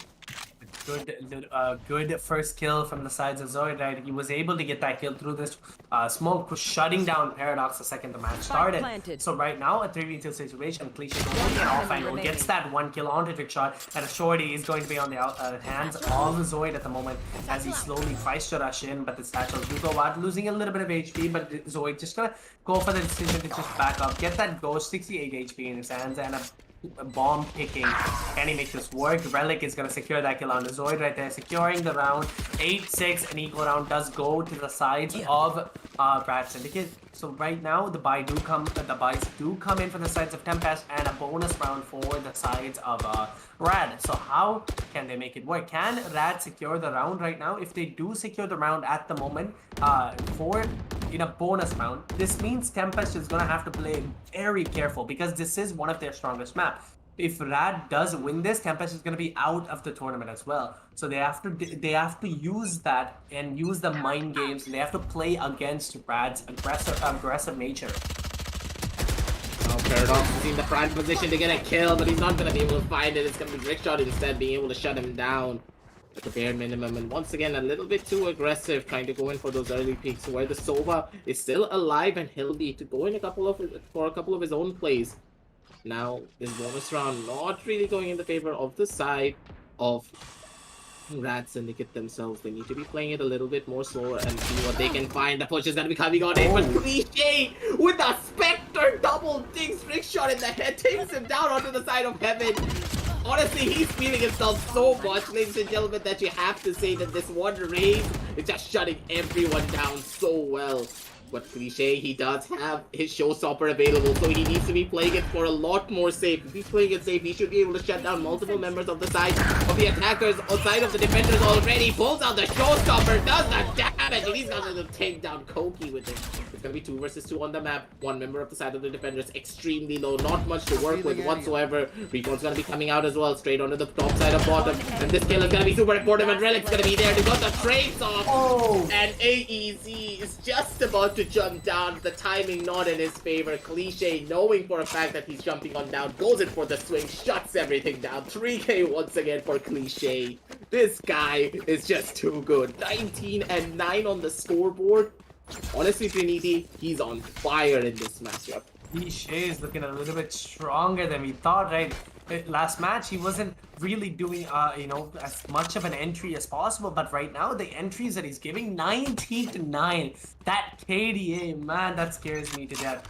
Right now, Rad is just so much stronger on the maps of against Tempest, because Tempest, Rad Syndicate getting that kill through the wall with the help of the Sova Recon and putting down AAZ in his place. And right now, Paradox is going to play as much as, all the pre-angles that he's just going to be aiming and going to the wall bangs as kill spots. But like, we're going back to yesterday, Tempest did have that let GE possibly make that comeback against themselves in the sides of defense. So right, the defense was one of their sides, right? But right now, Paradox is going to go for a little bit of more aggressive plays.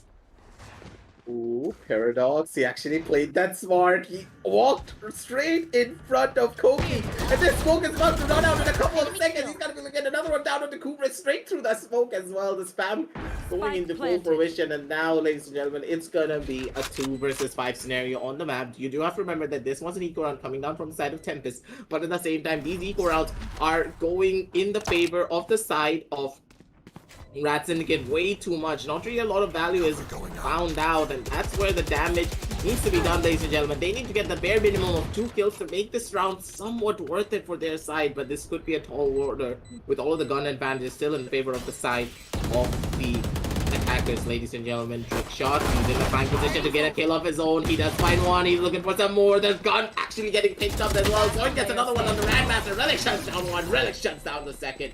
He is doing beautifully on this Cypher, being able to be the backbone of his entire team. 10-6 on the scoreboard, and a very beautiful round execution coming out from them. Double digits have been reached, Trinity. That basically means that now the crunch time has started for the side of Tempest. Yeah. The Tempest right now is being on the edge of their seats. They have to start making the plays that they have to start being a little bit more aggressive in their nature. They have to start making the plays that Rad wouldn't expect so far. But right now, just Koki leading the board and Zoid as well as Richard just having a tiny bit of a bad day, but Richard going for that off. We've seen him on the off before, being able to counteract so many of the off shots from both the sides. Hey, is he using that 100 Fury, getting that kill on the Cliche right there as he tries to run away. That's work out. Koki getting that kill onto Paradox as Paradox gets a little too aggressive on the mid side, and Bomb is going to be dropped back, and Marister with the Vandal in his hands, and not a nice guy trying to get that kill, going for that base, but right there, getting spotted out with the recon mode. AZ gets that kill in a 3-round, possibly to the side of Tempest. No, we do see the main damage already being done, ladies and gentlemen, but they really need to be careful, otherwise they could be biting for a bit more than we can shoot.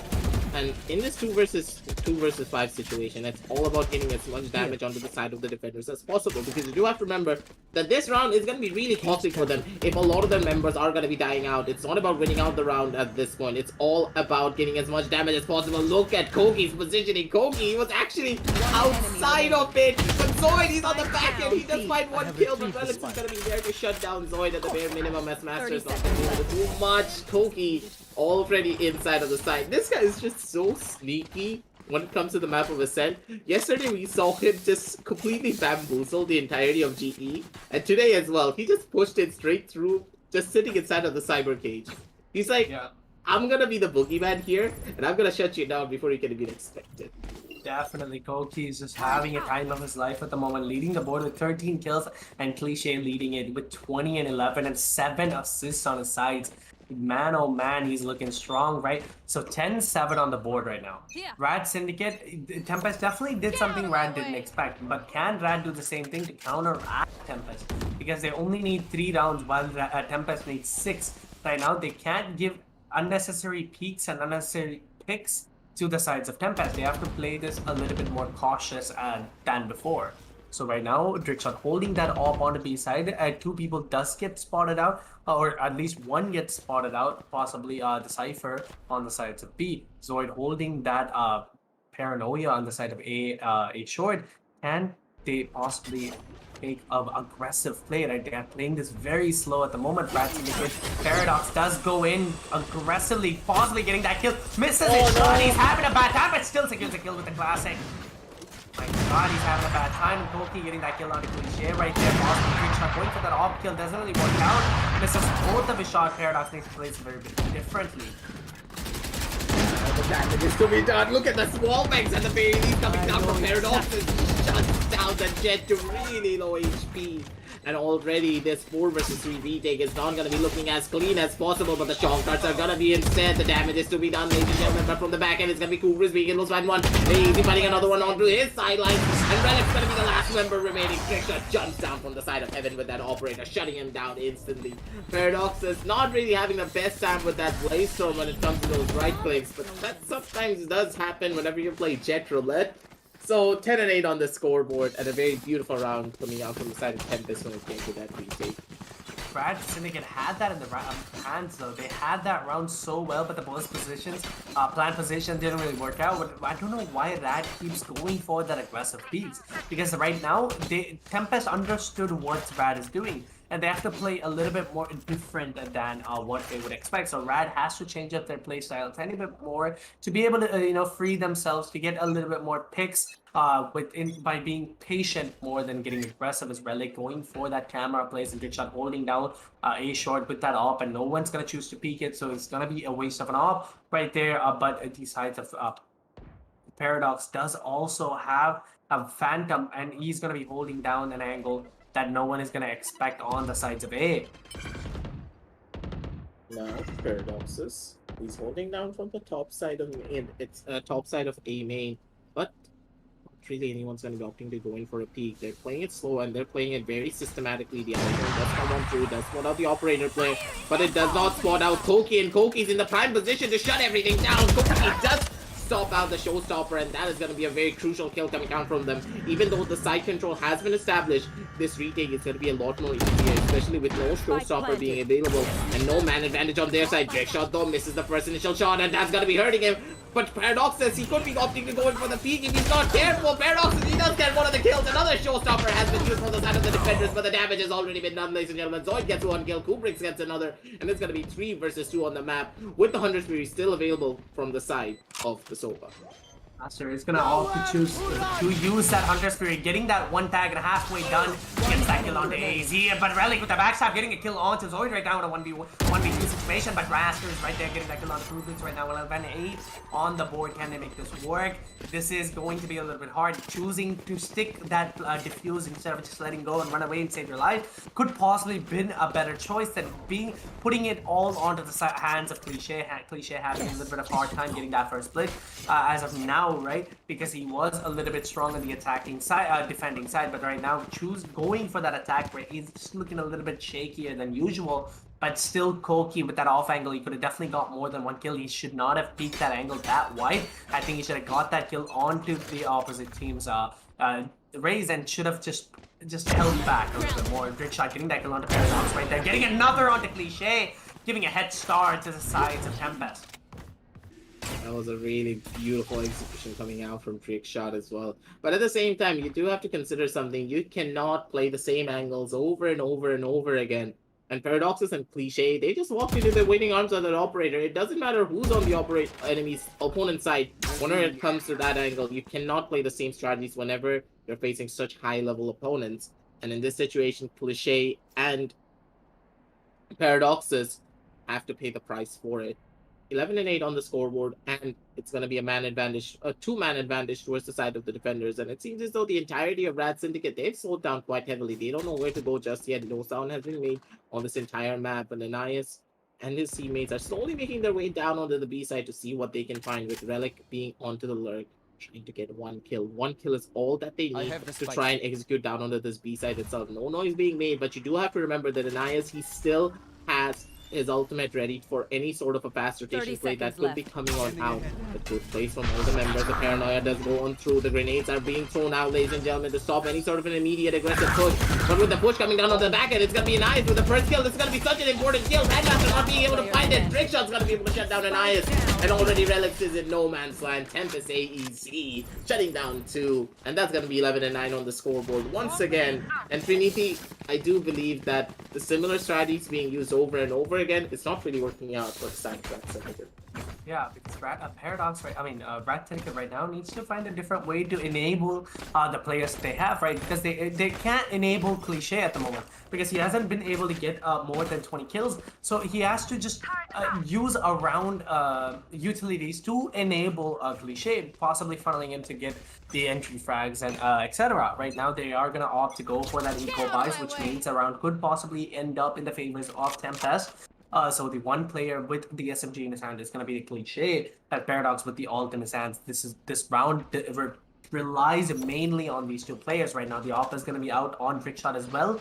The Oppa is going to be in the sides of a short, I think, yeah. And Master does spot the players out. And Dash 2 come in, sprays come in. Koki is going to get taken out. Oh, sorry. Made very low, but Relic's getting that kill. Going down to the hands of Koki and Cliche getting that kill back to back. There's so much happening, but Paradox is right there in a 3v3 situation. Now, with the recon drone spotting out one member at the bare minimum. He's gonna be able to survive for as long as possible, but the shock darts are gonna be waiting on him straight on top of his head, and he needs to be careful. He needs to try and get a kill, but Grandmaster's not gonna be able to find it just yet. The nades are gonna be thrown out as well from the back end. Paradox is being able to shut down one, but that positioning from Kubrick's and his grenade does spot out Cliché and takes him out immediately. That's gonna be 11 and 10 on the scoreboard, but I do have to say that was a very successful eco round coming out from the side of Rad Syndicate. They were not only able to get 3 kills, but the spike plant as well. So in the long run, they will be happy, but at the same time, you're not really doing as much damage as you possibly could towards the side of the defenders because they have the win streak bonus in their sidelines, and now they have a lot of bang to work with. While when you're on your own sidelines, you don't have a lot to work with on your own accord because Paradoxus, he is now pulling out this operator. It's now do or die. You cannot opt to lose out on this round. Otherwise, you're going to have no money to fight for that overtime. Yeah, and Tempest definitely looking like they're gonna make that comeback, and this is gonna be the round of the equalizers. The op is gonna be out on both of the sides. Right now, Richard holding that op in mid, and Paradox as well holding that op, going for an aggressive peek, but Richard succeeds in the op, but Paradox makes a tiny bit of mistakes, and this have been happening right now. Paradox already down. So Rad Syndicate is just going to be on that low end of the round at the moment, 4v5 situation. No trades happening yet, but at the same time, the raise is going to be very low as he is going to be holding down a different angle this time and going for that B play. But how are they going to play it out? Things have slowed down quite heavily, but honestly speaking, how much can be found at the bare minimum? They need to get one-man advantage, but I don't think that any of the members of the side of Tempest are even going to be opting to go in for an aggressive peek of their own. The turret does spot out one, so that means all the members of the side of the defenders are going to be making their way down onto the A side itself. Recon bolt gets thrown out as well. Get a little bit of information. Nothing can be found just yet, but with the pushes coming on down from the back end, it basically means that all the members are going to be opting to play for the retake instead, and this is such a beautiful play. They know for a fact that Koki, he had that ultimate, so he's going to be opting to go in 30 seconds left for that defensive play instead, forcing all the members back. And honestly, Cliché, he was in no man's land. He either had to go in for a push or he's gonna get detained. AEZ coming down onto the angle of short, cutting off the rotation down onto Radmaster, shutting him down almost immediately before he can even blink. And these type of positioning factors coming down from the side of Tempest is just so clean. Immediately, Kubrick gets another one on his own accord. And on the back end, we do see the Denias. He's trying to be sneaky, trying to survive, but he's not going to be able to survive for long. The damage is being done, but Denias, he's still alive. He's watching all the members. He's actually going to be able to save out this operator. What just happened, really? How in the world did he just save that off? What? They even give him damage. That's the funny part, but he was still able to save that off. What the hell? Okay. So the op is gonna be still out on the sides of Rad Syndicate, as it is gonna be an equal round. Paradox is gonna have that op, and I don't think they should get a more aggressive. This is gonna be the equal. They did equalize the round, but this is gonna decide who wins and who goes to match point. The rounds are looking way too close and way too neck to neck, as Tempest is gonna be going for that little bit of split play on B side, as they are going to be holding down 2 market and 1 site. And this is going to be an A push. The sounds have been given out, and Paradox holding down with an op in his hands, and the Killjoy going to be holding down with the nanoswarms placed to the entries of A side. The smokes do go out, as well as the cliches. All does go out in the sides of A short. Koki getting that kill on Relics right now, but how is this going to work out? Koki getting that kill on the Anise as well. Master waiting him out immediately. The all does not manage to get any kills, but Cliché is going to go down in the equal round on the match point. Is going to put Paradox, or the Rad Syndicate down, and the Paradox is going to be still out with that off, and it's all going to be left to Paradox to play this out. 1 Sheriff and a 1 off on the side of Rad Syndicate, and Zoid going to pick up that kill onto Paradox at the moment in the 3v1 situation, and Zoid with another kill onto Masters, which means it's a 12-11 situation. Tempest could possibly secure this round and end the game right here. It's such a crucial round coming down from the side of the defenders, as side of the attackers as well. Cliché not really being able to get a lot of value out of a lot of these showstoppers, and that is where I do believe a lot of the damage is being done to their sidelines. He needs to get some of these kills. He's not really able to get those opening kills that we expect coming out from him. But at the same time, every single time, I'm trying to say this as well to all of the teams, that you should be trying to establish as much mid control as possible. And every single time, Rad Syndicate, they never go onto the side of mid. They always try to rush execute down onto this B side, down onto this A side, but no form of mid control whatsoever. Let's just say that Cliche opted to use that showstopper onto the side of mid. That would have been massive for them. He could have just shut down multiple different members because they were all just piling down onto the mid side itself instead of trying to go for a rush execute onto the side of A. And this time around, it seems as though the entirety of the side of Rad Syndicate, they understand this and they're making their way onto the side of mid. Yeah, it's 12-11 situation at the moment for Tempest having that lead in the map of Ascend. Cliche is gonna get spotted out, win mid, but Paradox with that AR in his hand can definitely still make that work. Good shot with the AWP as well, holding down A side if anyone does make the push. That sounds have been given out in A shot AZ with that off angle push in there. The grenade does go out, taps off of the drone right there was cool, and getting that free fire kills through the smoke and definitely didn't work out. That's damage did go out. Kubix goes the Cliche.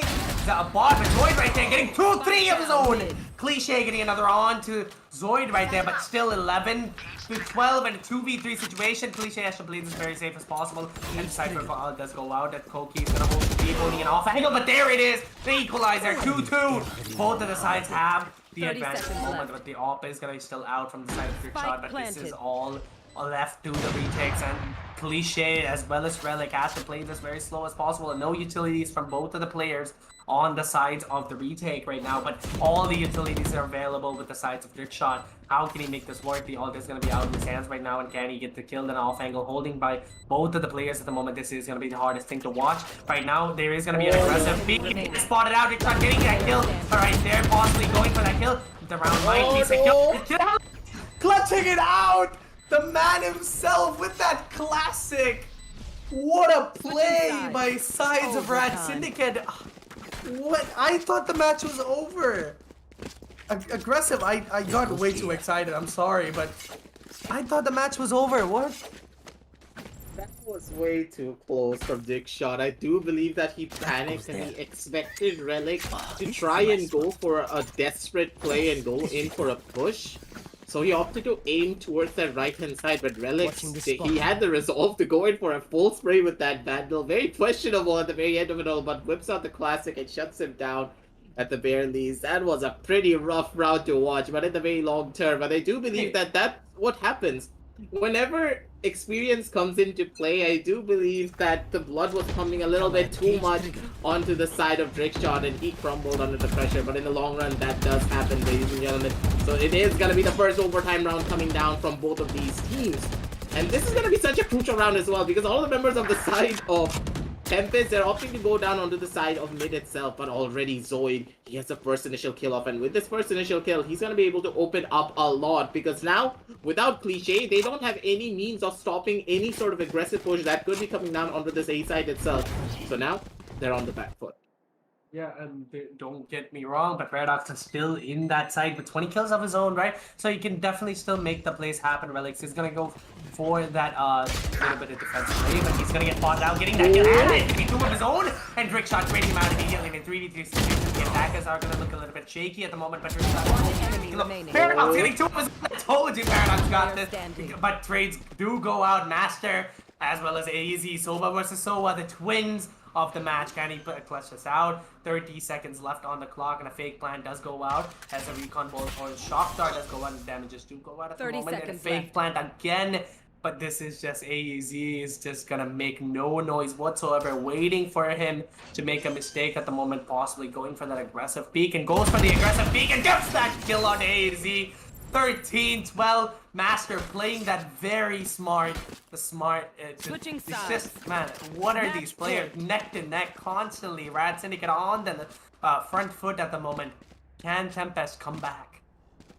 Honestly, looking at the scoreboard, every single one of these players are contributing beautifully. And I is getting every single one of those impact frags, being the backbone of their entire team. Even Kubrick's, even though he's having a rough game as a duelist player, he is doing what he can to always clear out as many angles as possible. He was able to clutch out multiple different rounds that were very important for their side. And honestly speaking, all of these players are playing beautifully. There are no chances where I would say that these players are not playing for the trades, they're not playing systematically. All of them are, but it's just so small mistakes when it comes to those clutch moments, when it comes to those scenarios that, hey, how do we exactly execute down properly? And it all comes down to those clutch situations every single time. Whenever it comes to those 1 versus 2s, 1 versus 3s, or 2 versus 2 scenarios, those small mishaps on both of these teams are where they are able to capitalize upon one another. And in that last round itself, Paradox has played beautifully off the contacts being made. And just as I say it, Paradoxus gets another kill of his own accord, spots out the rays as he's flying in through the air. Kubrick's going to be able to find something more, but Paradox is a little bit too aggressive. He does get caught off guard as well because of that grenade coming out. It's going to be equalization of the back over, ladies and gentlemen. It's going to be a 1-for-1 trade. The the alarm bot coming in handy. AEC being able to get those 2 taps on the body to shut him down. And that already, ladies and gentlemen, is going to be giving a man advantage towards the side of Tempest as we look down onto the B side execute from the side of Rat Syndicate. Turret does go down from the sides of the Tempest at the moment. There's recon bolts. Let's go out. Yes, the information has been given away. Master is trying to play mind games with the players of Koki at the moment. Big shot getting 2 of his own. That means it is going to be overtime again, and Koki getting a 3. And the second overtime is out, boys. This is 13-13, and how are they going to make it work? This is just such a neck-to-neck game. These both teams having enough in their hands already, but now just every second we look away, there's something crazy a player or two is making, right? Every single player on the scene, like you mentioned, is contributing well over enough. And I do believe that when it comes to the standards that we would expect coming out from the side of Rat Syndicate, they are meeting up to those standards beautifully, but at the same time, I do believe that Paradoxus is getting a little bit too aggressive, and that is hurting his team quite heavily as well. Relic actually opting to go in for that jump play, really smart as well, to get that camera up real high to be at a perfect off angle on their own accord. But at the same time, like, that's the thing. They have the advantages, but they're not really playing it slow and systematically as we would expect coming out from such an experienced team of their accord. So they need to slow things down just a little bit more. Understand that, hey, we as a team, we are thriving. We are getting those first bloods. What we need to take a deep breath after we get it, see what we can do, and then go in for the executions. In the rounds that they were able to win out, it all came down to those key factors. Paradoxus looking at the rift that has been opened by Astra up on the top side. No, I don't think that's a rift. That was a spray. I was like so confused for just a second. But still, beautiful positioning on this round. Cliche. Look at his grenades. Look at those headshots. He's gonna be able to do so much damage, and already the side of Rat Syndicate starting up on the top side. And the grenade is going out. The positions have been held. Paradox, Rat Syndicate looking a little bit strong, enabling that grenade, getting that kill first. So right, Cliche is just looking a little bit strong. Sprays neutral. Do go out through the smokes as of now, but no damage has been going out. And right, Zoid is going to be very low on at the moment. And Paradox just going for that little tiny peeks in mid, trying to go for all the information that he can get. But the smoke is going to be out. Not a lot of information, as all the players are going to be grouped up in top mid at the moment, and the bomb is going to be down.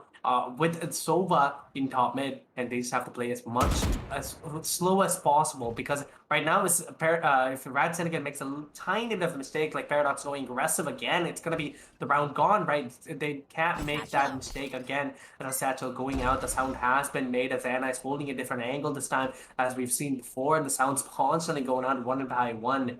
How is this, like, they're just holding aggressive?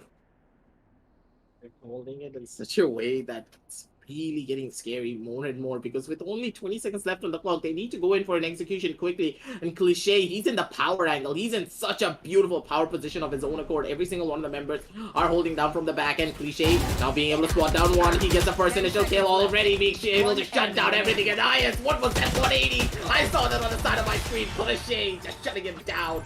Goes straight through the smoke with a beautiful spray of his own accord. That is gonna be Rat Syndicate, ladies and gentlemen, being able to take the 14th round of this second overtime. 14-13 on the scoreboard. One more round for the side of Rat Syndicate to win out, and one more round to equalize once again and take us down into overtime number 3. Which will it be, Tempest or will it be Rat Syndicate? My hands are up in the air, literally at this point, Trinity, because both of these teams are at each other's neck. They're constantly winning out when it comes to their own defensive rounds, and I'm really looking to see that Rat Syndicate, when they're able to get that first initial pickoff, they need to understand that we need to take a deep breath. We need to try and understand what we can do to come out on top in these type of engagements. And if they're not able to, this could be all but over for them once again. Yeah, in a 14-13 situation right now, right? Kubrick is going to go for the little bit of aggressive plays on the sides of mid. All the information has been given out. It's going to be in B push so far. The bomb is going to be on B, and Nice, we've seen him before attacking. He can definitely make this work. Paradox he's trying not to get as aggressive. The information did go out from AZ, being able to spot him out with that. The information did go out from the recon mode, tagging away Koki, getting that kill onto Master right now. And Paradox is running away. This is just so much happening at the moment. Cliche holding down, but Kubrick's getting that kill and possibly looking for a second overtime. But AZ getting another one of his own. And Nice trying to play as slow as possible. And is getting a kill of his own again onto Koki right now. If he does make that TP, it's going to be a hard play. But Kubrick is right there. Says no, gets that kill. 5 bullets left, but AZ getting a kill of his own onto Relic. 14-14. This is just neck to neck constantly. And we can expect this to go on for another while, huh? Aggressive. For sure. Both of these teams, they don't want to give up anything. Rat Syndicate, they want to end this off and get this 2-0 scoreline for their side. And for Tempest, it's their tournament life on the line. It's either go big or go home. Because you have to remember, ladies and gentlemen, this is the lower brackets, of course. And then the revenge story for the side of Rat Syndicate. It's going to be 14-14 on the scoreboard. And Tempest, they are looking to try and close this one out as much as possible. But you have to give it to Kubrick in that last round. His movement was just so clean and just so pristine. Even though he got caught out by the recon drone, he just constantly jiggled out left, jiggled out right. Paradox, he was not ready for it. Like, Kubrick was just playing mind games with him, and with no support onto the side of mid, basically making that side execution down on the B side nearly impossible, because we know how good Koki is when it comes to his own defensive holds. That is going to be quite a difficult start indeed. And now it's going to be overtime number 3 already, ladies and gentlemen, as both of these teams are going to be on the top foot. But Koki, he's going to be the first one to get that initial headshot down on the Paradoxes. So he's going to be sent running with half health on his side. With all the members of the side of the defense now pushing on back to the very defensive positions. And an A side and a B side execute, could be looking out for the side of Tempest themselves. Yeah, and if it's just going to be playing very slow at the moment, and Rat Syndicate's looking a little bit more comfortable on the sides of defense. As we discussed before, we were thinking that they would be a little bit more comfortable on the attack, right? But right now, I think defense is the one that they it's suited. Master holding that off angle. If anyone comes mid, he should be able to easily get 2 or 3 kills.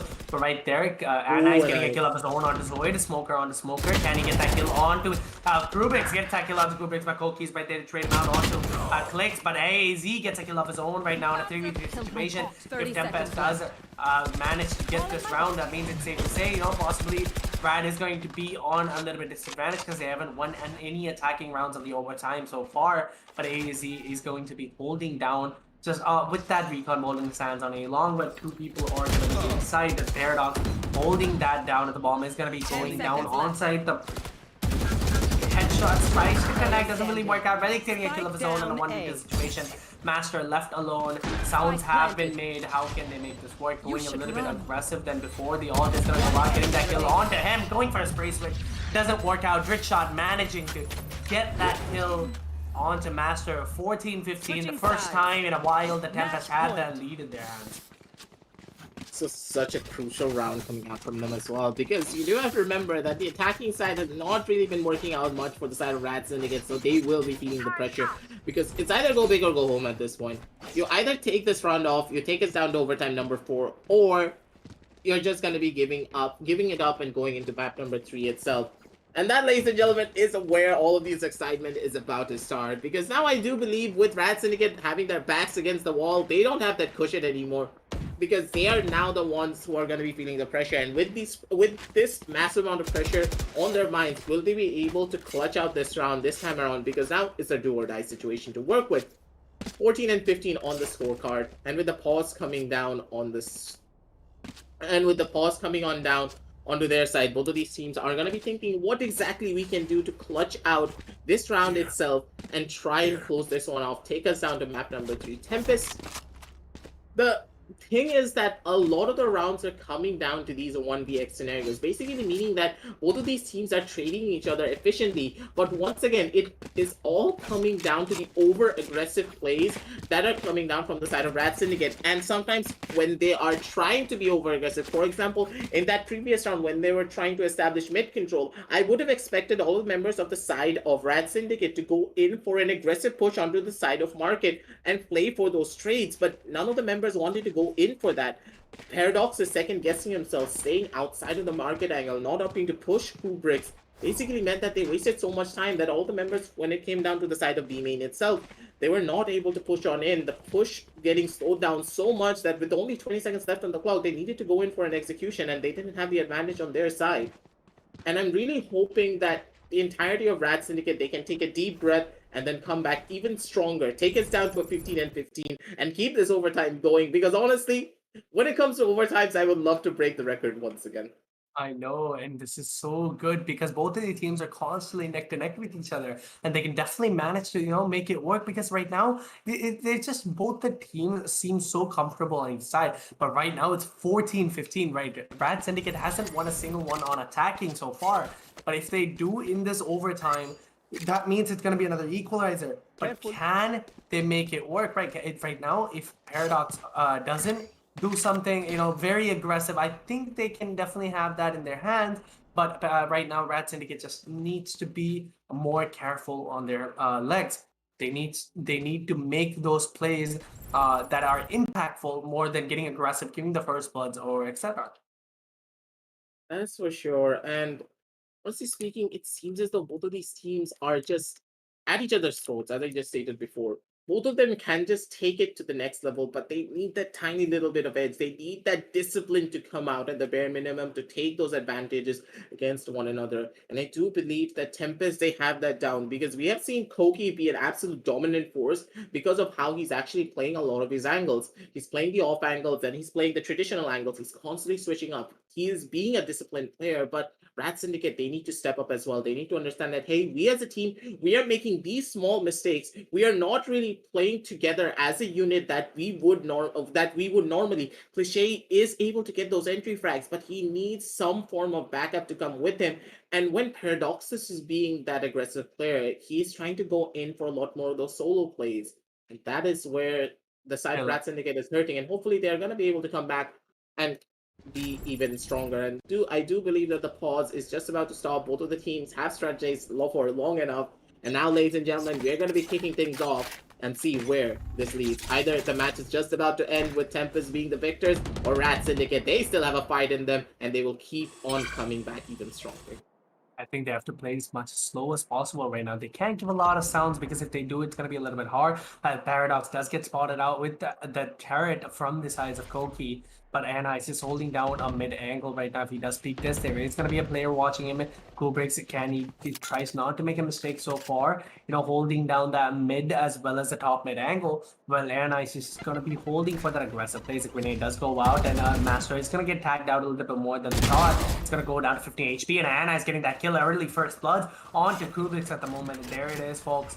Match has been started as Koki going to be holding that angle, getting that kill onto Relics. If he does peek this Master, can he manage to get this kill? That does get that kill onto Koki right there. A 3v4 situation. The lead is on the sides of Rat Syndicate as Tempest. Zoe going to be holding down behind his own smokes in the sides of CT at the moment, as one is going to be coming from one is going to coming out of Market, and two from the sides of CT in a 4v3 situation as he does get spotted out with that drone. Master going to drop down, possibly drop down, but no, it just fakes the drop instead, and the recon ball is going to be out. Anna's getting a kill, and Cliche getting a kill of his own, and they have one, I think almost have one a round of attacking, and they did. 15-15, this team, when it comes to the matters and means, they win it. Switching sides. But I don't understand why can't they play every round like this, right? The way they played it, all defensive, just holding angles. Why can't they do this on every round? They would have won the match by now, right? That's for sure. And we always say this, when you have your backs against the wall, even like, let's say when you have a dog and you have cornered that dog, he will start fighting very differently in comparison, because that is when its life is on the line. And Rat Syndicate, they understand this. now they are adopting this type of a strategy, and this should hopefully translate into their further rounds as well. We saw a lot of the plays that we were talking about initially when the round pause timer went on through. They played it slow, they played it systematically, they played for the picks, and they played for the trades. That is what you should always do, but Paradox is he's getting a little bit too aggressive. Maybe he may just be fighting him a bit more than he can chew, but he does have the tailwind to get out at the bare minimum. And he's not opting to go in for that repeat just yet. Does have Relics right behind him to give him a little bit of backup. But Cliche, he's in the same angle once again. They're going to be checking him this time around. So a lot of these plays are being very repetitive, ladies and gentlemen. And he needs to be very much careful about it. Radmaster, he's in no man's land. He goes in for the spray. Does get a little bit of a damage. And it's going to be Paradoxes being able to get the first initial kill down onto Koki. And now without the Lurker. And now without any sort of Sentinel presence, this retake situation, sorry, this post-line situation is just going to get even harder if it does happen. But Elias with a triple kill, Elias with a 4K coming out from the side of Jordan itself. Such a beautiful run and a flawless indeed for the side of Rat Syndicate, ladies and gentlemen. Elias on this Omen is just a driving force for their team. 27, 25, 23, every single member coming out from the side of Rat Syndicate is just playing so beautifully, ladies and gentlemen. It's going to be 16 and 15. And Rat Syndicate, they're going to be the ones to try and close this one out as fast as possible. This is, again, Tempest on the back foot at the moment, right? If they don't win this round, which means they go home. So Tempest worked so hard for this, and do they want to go home? It's going to be, the answer is going to be no right now. So they're going to do as much as they can to secure the win. Paradox holding a different angle than before, possibly holding for that peek from behind, but there is going to be two players on the sides of mid, and Paradox, wait, I think, oh, they're all peeking behind the wall, so it's very Paradox got it! Kill! We missed it by just a second onto the side of Koki. Early first blood. Paradox, an insane angle that I'll definitely be using later in games.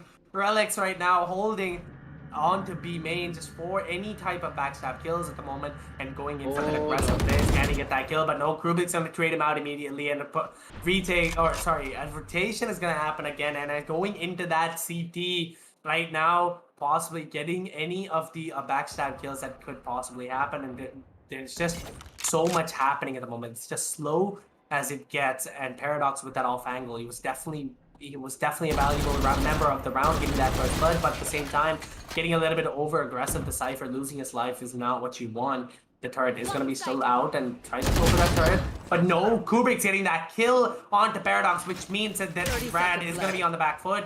Again, Anais, this is going to be Anais' game, but no, there's going to be one on backstab. Anais gets a kill onto Droop shot, but one more is going to be on the backstab of Anais, and no sounds have been given out. AZ gets that kill onto Master, and there it is, folks, in a 3v2 situation as Brad is going to be on that back foot. Recon mode does go out. One is going to be on the back foot. AZ gets that kill onto Cliche, and AZ getting another onto Anais, and there it is, 16-16. This is just constantly going overtime, over and over again. Can Brad Syndicate pull this off? I do believe the Rat Syndicate, they got a little bit too excited. Once again, they get the first blood, but they get overexcited trying to go in for that execution. You saw that onto the side of the main Relics, he made a mad dash on his own. He had no form of backup whatsoever, and I do believe that one small communication gap is where everything broke down. With that first initial kill going on down, they needed to go and start executing down onto the B side dry. Elias, he was in a beautiful lurk of his own. He got the kills, but that's not going to be working out in their favor to try and win out that round. And with that much damage being already done, it's going to be once again overtime number 5, I do believe. I'm not counting at this point because this match is just getting more and more intense every single time we do talk about it, ladies and gentlemen. Relic, he does get spawned out by the turret, but it's going to be able to destroy it at the very least. The camera getting a little bit of information on his own accord, and Relics, he could just get pushed off immediately. No tags are going to be coming out just yet, but it's going to be Kubrick being able to get the first initial kill down on the Cliche. The one-way cage not really getting a lot of value at the bare minimum, but Anais in a power position of his own. Paradox is being able to get the first initial kill down on the direct shot. Paradox is he's looking for some more. The spray's not going to be able to connect though. And that, ladies and gentlemen, is going to be causing a massive amount of damage towards the side of the defenders. It's going to be a 1 versus... Sorry, it's gonna be a 2 versus 4 situation on the map with Zoid being able to get that kill down onto Relics. And with the spike going on down and the post-punch situation being so beautiful with everyone holding down their crossfires, it's gonna be almost an impossible retake for the side of the defenders. And it's a 2v4 situation. I say I have to treat it a little bit different than before. Going for that early picks, going for that headshot, and it's just gonna get taken out immediately from AEZ. But Master is right there, still says no, we're not gonna lose this yet. Gets that kill onto the Zoid, but the recon does get spotted out. Rubik's gonna secure that kill, and 17-16, and Tempest having that lead in their hand, and AEZ. Rubik's just with that with that happiness that he has at the moment, just gonna get the kill onto AEZ. And just have a little bit of banter at the moment, but still, right now, aggressive. They're on the back foot again. Is a dog gonna come out? Wait, that sounded bad. I mean, is the dog strategy gonna come out again? This could just happen. Once again, in that last round, we did see that Syndicate, they were able to come out on top. But honestly, these players are gonna be feeling the fatigue as well.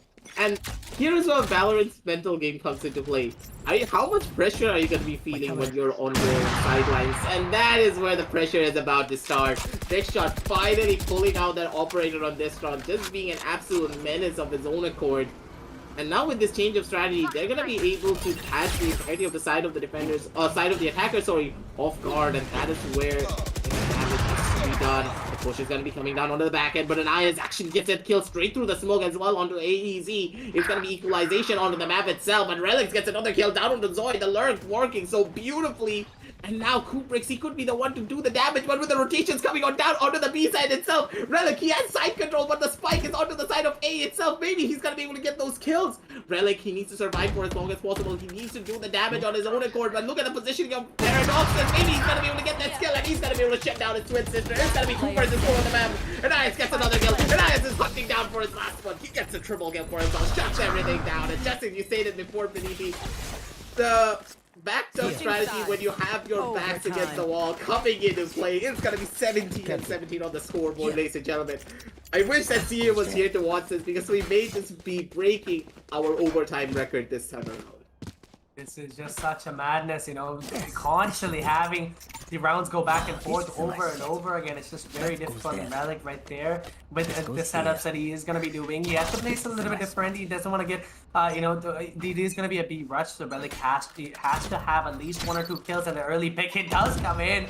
There it is, an early a recon going high. And you're gonna get dropped onto the B main side, and right there, players do get spotted out in B main. And how are they gonna play out with this information right now? Syndicate's holding down, so just holding for the slow peaks, and all of them are gonna be spotted around the B main. The rotation do possibly happen, and Paradox just going for that mid peak as the Zoid is gonna be on the back foot, trying to look for anyone backstabbing, but doesn't really happen as both of the players are paranoid and just want to look behind. One is going to be on mid. It is going to be a push, but they're just going to hold a B push, and they are going to be holding down very slow as possible. They're just going to play it as simply as it gets, and cliche with the Phantom in his hands, trying to go for any kind of early information. It does get early information. 2 people do get spotted out. The flashes do go out from Anais. Possible peek coming in from the side, and Anais trying to go for that kill. Barely getting a kill on Dick Shot. Cliche with another one. Rubik's right there. And Rubik's getting a trade on immediately. Anna's getting a kill on Koki right there, and AEZ getting a backstab kill on Paradox in a 3v2 situation. Zoid as well as AEZ left alone in this game. They should be playing it quite slow, and this is really important that they play this slow, ladies and gentlemen. With all of the man advantages that they do have, they also have a health advantage because AEZ, he's only in 1 shot as of right now. But still, with that Vandal, he's such a deadly player. We have seen him one-tap people out of existence, even with that 1 HP. 40 seconds left on the clock. They need to be going in for an execution. A lot of the footsteps are being made on the side of B main, and Relics is going to be the last line of defense. He needs to survive, and he needs to live for as long as he possibly can. Get the first initial headshot. He's looking for support. Just 6 shots from him. Zoid's gonna be there to shut him down, but there's no time, ladies and gentlemen. Relics, he did his part beautifully. He's gonna be able to shut everything down for the side of Tempest. That's gonna be 18-17 on the scoreboard, ladies and gentlemen. Are we going into overtime number 7? I do believe. You guys can tell me down in the chat, but still, round number 36, ladies and gentlemen. This match is just getting more and more intense. So make sure you hit that like, hit that subscribe, because honestly, if you want to see matches like this, because these type of matches is what we live for as casters. The longer the match goes, the more the excitement is, and the more we are just about to fall out of our chairs pretty much, because I'm literally at the edge of my chair and I nearly hit my face on the desk itself. That does happen sometimes, but still. 18-17. now is the time for Rat Syndicate to understand that, hey, what did we do wrong in the previous scenarios and how can we come back even stronger in this one? Paradox says he's not been having that best of a day when it comes to this matchup, but we do know how good he can be, so he needs to be playing it a little bit more slower and see what they can do to come out on top. It is going to be a hard position for both of the teams, right? This is going to be legit so intense of a game because we've seen them before. We had the dog strategy, as we call it, happen, and they didn't know how they did it. But now they're gonna be having, they're gonna have to do that exact same thing a little bit different this time. They have to, they have to somehow make it work without being on the edge because they do have 1 foot ahead at the moment. And right now, Paradox needs to make some sort of a play for his team, and not only Paradox, we have to see some sort of play from every single member. As we see, the leaderboard is just completely filled with things. Such an amazing, if you add it up, there's at least 200, 300 kills going across the boards at the moment. And just Anna is going to be holding down. It's gonna be 200 or something. But right now, it's just going to be a little bit safer play, and it's going to be an A-short push coming in. Drickshot getting that first. It's going to be hard, but they have to trade him out immediately. Can they get the trade? Paradox getting the kill on Pokey, which means no more Sentinel, no more defense on the sides of Tempest. Can they make it work? Anais, he's in the prime position to make things best for his own sideline. He's gonna be able to get 1 kill. He's gonna be able to shut down one. He hears the footsteps onto the side of Radmaster. He's also even going for a couple of his own plays. Anais is gonna be able to shut down 2, taking us down to a 3 versus 2 situation. But Zoid, he's in the power position. He's holding down from deep inside of side. And if they walk into him, this could be all but over for them. Drickshot making a lot of noise onto the side of mid. The plant is gonna be going through, but no one's gonna be taking down deep into the back of side, and that is gonna be hurting. The plant does go on through. A lot of this pressure is gonna be falling onto the side of Relics. Will Relics be able to survive? Don't look behind you, because behind you there's gonna be Tempest. Drickshot's gonna be able to find out one more, but Relic, he's playing the right game. Maybe he's gonna be able to shut something down, but the Phantom is just way better at those close ranges. The spray does go on through. Ladies and gentlemen, it's gonna be Tempest taking us out to an 18 and 18. Overtime number 8. Ladies and gentlemen, we are on the deep end pretty much. There is no telling when this match is gonna be ending. 37 rounds. 37, ladies and gentlemen. And both of these teams are at each other's necks. Anything could happen.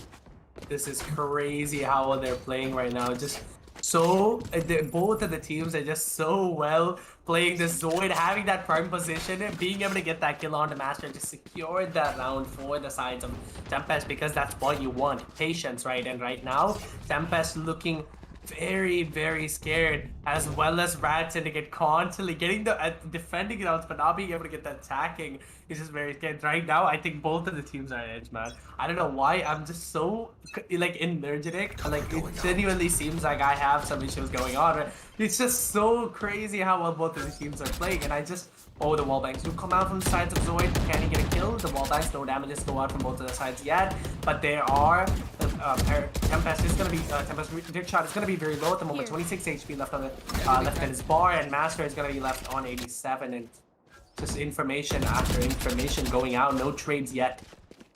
Shay, he gets the first initial kill though, straight onto Koki, and that is gonna be a massive kill as well. Look at the positioning. Kubrix gets another one. That was Cliche though. He shuts down one. Ratmaster is gonna be able to shut down Drickshot though. It's gonna be 3 versus 3 on the back already. Felix in the prime position to get a couple of his own kills.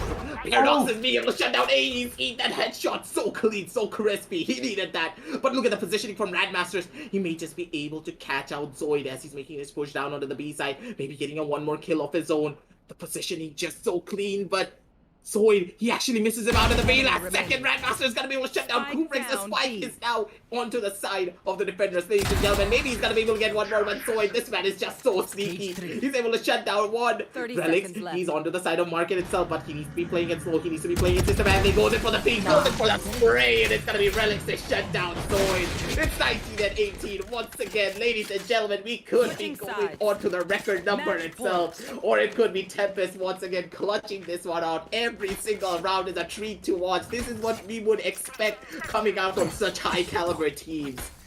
Such amazing plays from Tempest as well. Every single round we see a new strategy come out from them. The mechanical prowess as well from the side of Rat Syndicate, just so clean. But honestly speaking, Trinity, I'm gonna throw this onto you, that what exactly can we expect coming out from both of these teams on this round? Because now it's Rat Syndicate's turn to try and close this one out. Honestly, I've stopped making predictions like eight overtimes ago. I don't know. Like it's just not gonna happen, man. I think we should like go home, to be honest. We should go to bed. Come back tomorrow, they'll be at like 30, 31, and they would still make the clutch happen somehow. I think that's what just it's just crazy how the way Rad is gonna be playing it. And Rad right now, I think they constantly get that head advantage, right? They get that front foot, but they're not able to get into the next rounds because I think they just make some sort of mistake or they just make some sort of misplays that give them the round, give the round away completely. And for a master at 18 assists, man, how do you do that? Like 30 kills, both of the players have 30 kills, Addis as well as Paradox. Oh, this is crazy. Looking at the scoreboard, honestly, it's a really fun thing to watch. You don't normally see this. Every single one of your players are just popping the hell off. Everyone is over 20 kills. Only a couple of the members are going to be edging themselves out on a 30, but look at Kubrick's positioning. Kubrick could be in a position to shut everything down. He does get that kill down onto Anais, and once again, these lurks are not going to be working unless you're playing off of information. Already the damage has been done, but Paradoxes could be the one to try and make things even for his side. The Paranoia has come on through as well, but Paradox is going to be able to survive, getting himself back up at the bare minimum, and once again, this could be all but over for the side of the attackers, ladies and gentlemen, because now without that smoke, they're gonna have a pretty rough time when it comes to those executions, but they need to go in for the trades, and we know it's gonna be coming on through. Kogi does find the first initial kill, but Paradoxes is gonna be able to trade him out at the bare minimum, but he does get tagged down with only 21 HP, so still the man advantage and the health advantage is in the favor of the side of the defenders as they make their way down onto the side of mid to see what they can find and maybe execute down onto the B side. 3v4 situation, Rad is looking a little bit shaky. 21 HP on their power player is gonna be Paradox at the moment, and Rickshot holding down A, and Zoid holding down A short, and the help of the Sova as well as the Raze on the sides of B. The smokes do go out, and how are they gonna play it out? Grubik's watching CT, but the bomb is making its way down to B side at the moment.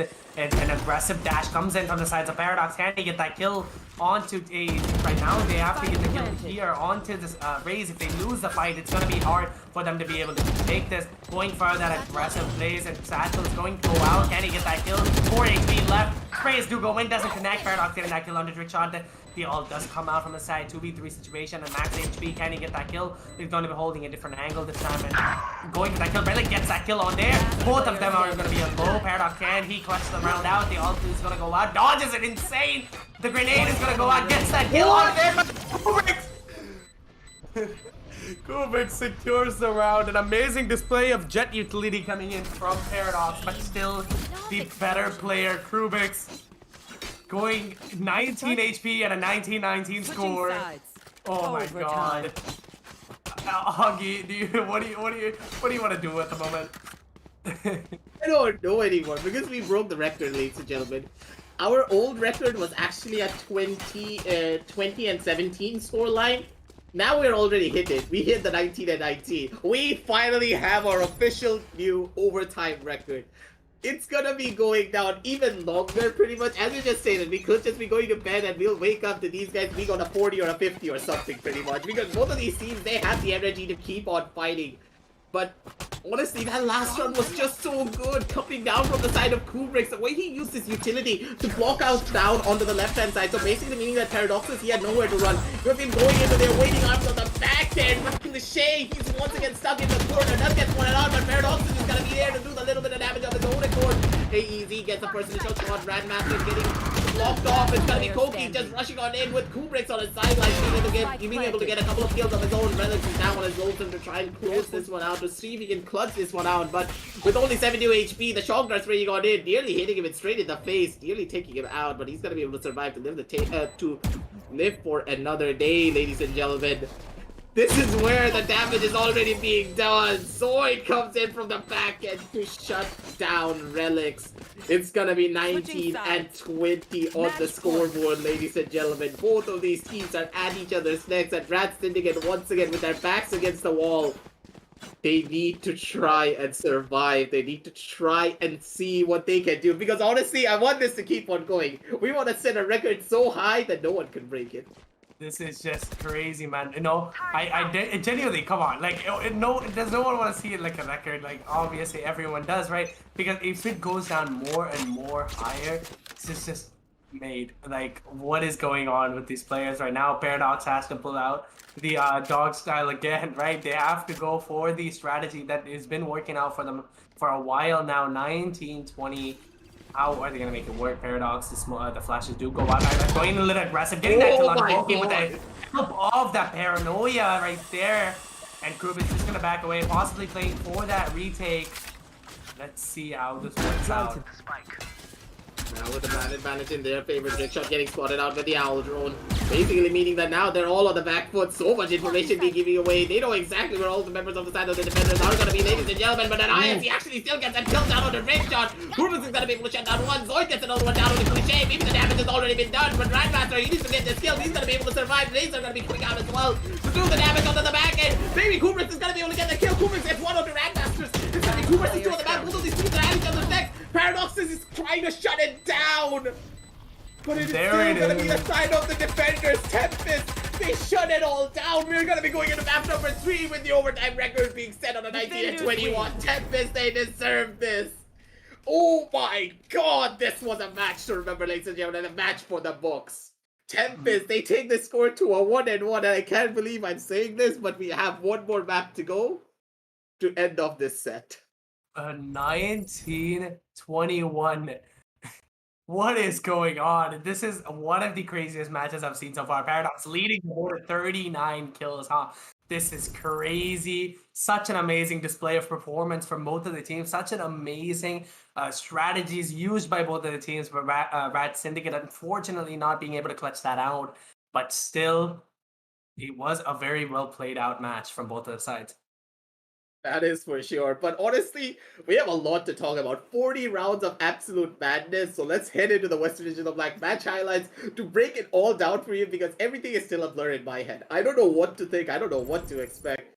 Because honestly, in this matchup, I was trying to be critical over the side of Rat Syndicate, but I do believe that they would have been able to close this one out a lot more earlier. And at the very end of it, it all came down to those small mistakes and those crossfire setups not being as proficient on this round as it did in previous rounds. Anais was able to get that first initial kill off, but Grandmaster was not in position in that very last round to clutch that one out, mainly because he was playing in a much more of a defensive angle, while Anais didn't have any form of backup onto the side of B main. Normally, Cliche would always be there to back up Anais if he was playing down onto the side of Logs, but not having that backup changed everything, allowed the side of Tempest to come out on top in that engagement. And that sudden rush that came down on the previous round that allowed them to get that win for their side was just so clean. Tempest, they deserved it. They are the true esports athletes. They did not let the long game get into their heads, and they were able to come out on top against the side of Rat Syndicate. No, man. Like, we haven't seen like this close of a match in so long, and we haven't seen how well these two teams are playing it out. But some of the mistakes that were made by the Rat Syndicate was that Paradox was a little bit too aggressive on certain occasions, but he did fix that in later days. And Krubis being able to get almost a lot of crucial impact frags in the first bloods when it comes to defending sides, right? And he was definitely able to get those kills that mattered most. And the aim that was produced by both of the teams, like I don't know, I have so much to say, but I don't know what to say. Like, you understand where I'm coming from? It's just crazy how well these two teams played it out. Tempest was showing aggressiveness and defensiveness. Like, it's just, man, such an amazing display of performances. That is for sure. But ladies and gentlemen, the show is not yet over. Tempest, they actually got the fighting chance that they wanted. This literally felt as though a finals game, and honestly, whenever me and Preeti are casting with one another, every single game feels like a finals game.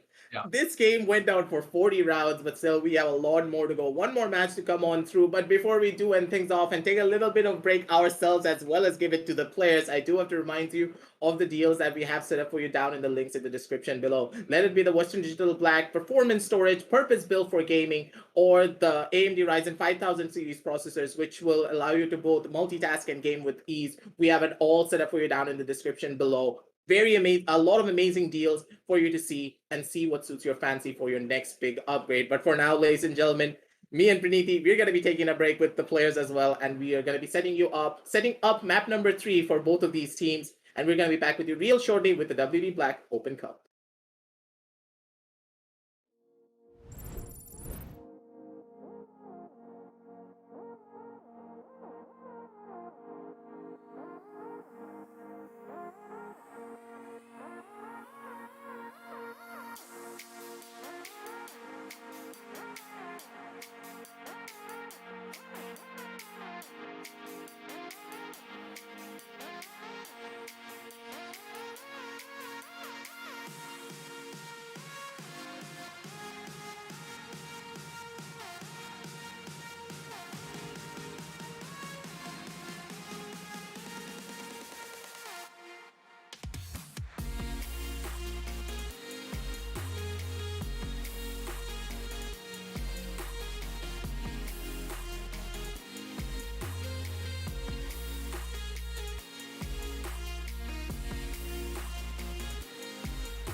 And we are back once again, ladies and gentlemen, with the Western Digital Black Open Cup, powered by AMD Ryzen with the Esports Club as our esports partner.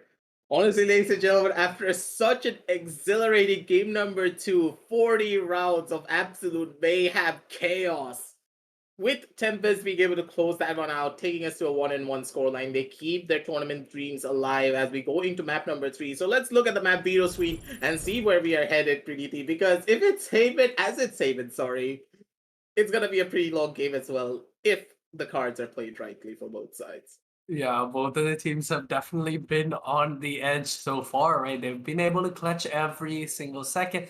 They've been able to make it work on every round possible. But right now, Haven, having 3 sites, they're going to be a little bit slower on the rotations. They're going to be a little bit slower on the play style. It's going to be crazy how well they played out. It's opting to go for that Sky, which we haven't seen a lot. And the only players we've seen use it is Team Mahi on right away spread. So we've seen him use it so far. But right now, Kubik's opting to go for that in a map of Haven is very nice. And the side of Rad is going to go for a basic comp, but still the Breach versus Sky composition is going to come out. What do you feel about the Breach versus Killjoy?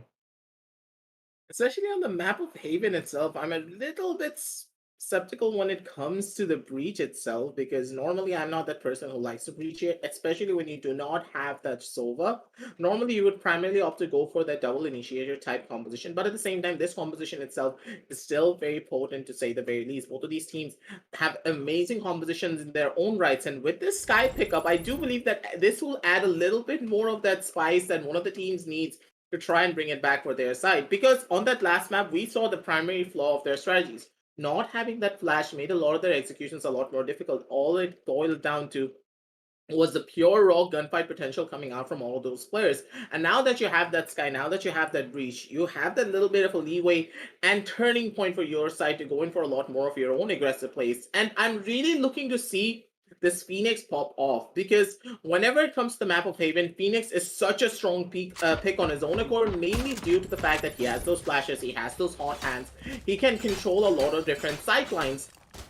But coming down from the side of Rad Syndicate, we do see that the Raze has been picked up once again, and this is quite a questionable pickup in my opinion, because normally you would always see a Phoenix on this map, and having that Raze could be a detrimental factor for their side, but at the same time they do have a breach, so I'm really looking to see how they execute down into a lot of these sites. Yeah, right now, Kubik's opting to go for that Sky. He's going to get all the early information that he possibly can. It is, now we have seen them make work of the guns that they have. And Rad, Master is going to get that kill on the Chills right there. And Relic's on to Koki as the trades do constantly go out. Kubik's with that Dog is gonna go out and get as much as information as he possibly can. And a 3v4 situation, Tempest forced to play on that retake site at the moment. It's gonna get spotted out, and the flashes do go out from both of the sides. And a lot of people are gonna be contested. Information will go out from the Hawk going and getting that as flash onto side at the moment. He's gonna get spotted out, gets that kill on the trick shot at the moment, but Syndicate is just gonna get that kill, constantly trading out each other. Master popping off, getting that 3k at the start of the round. Amazing display of performance coming in. And the match of third map starts off with a bang as Master just makes work of his utility. And it seems as though the fire has been lit under the side of Rat Syndicate. They are mad and they want to take these spikes as fast as possible. And this is such a smart play coming down from them as well, because now that they do have the breach in their favor, they can use those fault lines, they can use those concussion shots to perfect fruition. Even though Koki was able to get that first initial kill off, I like the play coming out from the side of Tempest to opt to go in for that retake, but them losing those two members, especially now that you don't have a Sova to find out the positions down on the A side, that is why Sova is such a crucial pick. And now that both of these teams don't have it, they're playing a lot more for these rush type executions, and they're able to come out on top though in the long run. Grandmaster is catching out Koki with a beautiful tripwire placement coming out from Relics. That was such a crucial play as well, but from the back end, look at Kubrick. This guy is like a bunny jumping around everywhere. He's gonna be able to get one kill on his own. And ISC can't believe it. He doesn't know what just happened to him. He probably thought that it was his own teammate, as he did not have to go in for those shots. A little bit of a comical moment for both sides, but still, it is gonna be 0-2 on the scoreboard, ladies and gentlemen, with the first fire round now coming out for the side of the defenders. Amazing plays coming in from both rounds, but right now, Rat Syndicate is gonna be forced to play on that bonus round by Tempest is gonna go for the all by. And this round decides whether they have the head start that Bad needs to make sure that they get on top, or Tempest is going to shut him down immediately as the round starts, which is going to put both of the teams on a really bad place. Right now, if Rad does secure the round, which means they possibly have the next round as well, because it is going to be an equal round for the sides of Tempest, right? So right now, Paradox making his way down to mid right now, just clearing out all the information as possibly can. Master getting that kill on the Trick Shot, an early pick, and Hawk does go out, trying to clear out as much as he possibly can. Paradox just going for that aggressive peek, and the flashes do go out, getting the kill on the AEZ at the moment, in a 4v2, 5v3 situation at the moment, and right now, Rubik's getting picked off immediately by Master as he tries to peek an aggressive angle, and Chubbs holding down in mid, just playing as slow as possible. We didn't see Chubbs last match, but he's going to be back and better in action to be playing in this round. With the spike now going on down to the C side itself. Such a beautiful bonus round as well being played from all members of the side of Rad Syndicate. They're able to hold strong, and it seems as all the members of Tempest are actually opting to go in for the safe plays on their own accord. They want to try and get these exit frags as much as possible, because you do have to remember, not having the economy is going to be hurting quite a lot, but if they're able to do the damage, but Radmaster, he has a 6th sense tingling. He knows exactly where Chomska's going to be holding out, especially now that he's back on his signature raise. He wants to shut things down as fast as possible. Koki is going to be able to get one Siggy heal down on the Paradoxes. He's wanting to find some more, try and do as much economic damage as possible. Maybe he's going to be able to fight it. Gets a collateral down on the Radmasters, but Relics is going to be there to shut him down, take him out, and with a gun upgrade to boot as well. That's going to be the first buy round going in the favor of the side of Rad Syndicate, ladies and gentlemen, and another eco for the side of Tempest. 3-0 and possibly 4, because it is going to be going into an eco round for the side of Tempest. Opting to go for that Sheriff constantly is going to affect them a tiny bit. But right now, Rad needs to play this a little bit safer. They can't be the usual Rad Syndicate that we know, where they just go in, get that kill, aggressive as much as possible. Right now, Paradox, he needs to play a little bit safer than before, but the way they used the Breach's utility as well as Jet Dash to get that round last time, it really worked out. But right now, it's going to be a C push coming in from the side of Rad Syndicate, just slowly making it work right now, as well as Relics just placing all of his utility to counteract in Garage at the moment, and the push of Paradox is coming in to the CT and possibly getting that kill on the Sky, and he does get that kill on the Sky right in the moment, and Breach as well as Jet is going to be holding down an aggressive peek. He comes out of a Trick Shot, just getting traded out immediately. The tries to peek it doesn't really work out. One more is going to try to peek, but right there, Cliche getting that kill on the Chubbs. One more is going to go down in a 2v3 situation. Koki is getting the kills back to back, and Paradox getting traded out immediately, and EZ going down again. Master, Cliche, everyone is just popping off, and the trades are constantly happening, and a 0-4 on the board. Rad Syndicate leading the board with a little bit of a head start, but it is going to go back to a buy round from both of the sides. Was a massive charge coming out from all the members of the side of Rad Syndicate, and that was so clean as well. Paradox is hitting shot after shot, and with the double peaks coming out as well. This is what we were missing on map number 2, Trinity. We were talking about this, that from the side of Rad Syndicate, they initially were playing out really well on map number 1. They always went in for the double peaks, but on the map number 2, they tried to go in for a lot more of those solo plays. And now that Cliche and Paradoxes are playing together as a unit, they're playing together as a team, they're able to win out on a lot more of these engagements and a lot more of these matchups, and this is what we would expect to come out from them. But now they need to try and see what they can find at the bare minimum. A lot of damage is to be found with the flashes going on as well. Look at Paradoxes and Ragmasters. They are just running on in. Cliche from the sidelines gets a double kill as well. Uses all of the commotion. Use those flashes to its fullest provision. Ladies and gentlemen, I can't even speak. There's so much happening onto the side of the map. Tempest Koki is going to be able to get 1 kill though round to Master, shutting him down. And Drake Shot is going to be there, the last member remaining, probably getting the plan at the bare minimum. Throws out the hot hands, but from the back end, it's going to be Koki being the boogeyman, being able to find 1 more. Flashes are going to be coming in left. Flashes are going to be coming in right. Maybe getting a kill of his own. Koki does going to find 1, but Relics is going to be there to shut him down at the bare minimum. Looking for 1 more, but Relics, he has his crosshair straight. Crosshair placement, so clean, so crispy. Taking us down to a 0-5 with the second buy round non going in the favor of the side of the defenders. And now they're going to be forced on to another eco. Or a force fight. It is going to be a 5-0, and it's looking very scrumptious at the moment, right? This is crazy, because you really don't know what to do at the point of a Tempest, because they're just rushing in crazy how Rad Syndicate's going to play this out, and it's crazy how they are holding down And it's right now, I think Tempest needs to go a little bit into a different plan than what they're going for so far. And it is going to be an push. The sounds have been given out, and the AZ's going to rotate back on the side, and the positions have been given out from the side of the Chubs right now. It's just going to dash away as a push to come on. The ult is going to go on, but gets that kill, almost misses it out, but the shotgun shot does feel the time to Killjoy, but still can he make this work? AZ going low on the 8-pager shot with that. Bucky just going in, trying to get a kill as possible. Cliche getting that kill out of Rubik. It is going to be a single guy, and can he make this work? The Killjoy, sorry, the Raze. Boombot is going to get that kill. The rotations did happen. Now going into C, AZ getting that kill on the Master as the backstab does come in.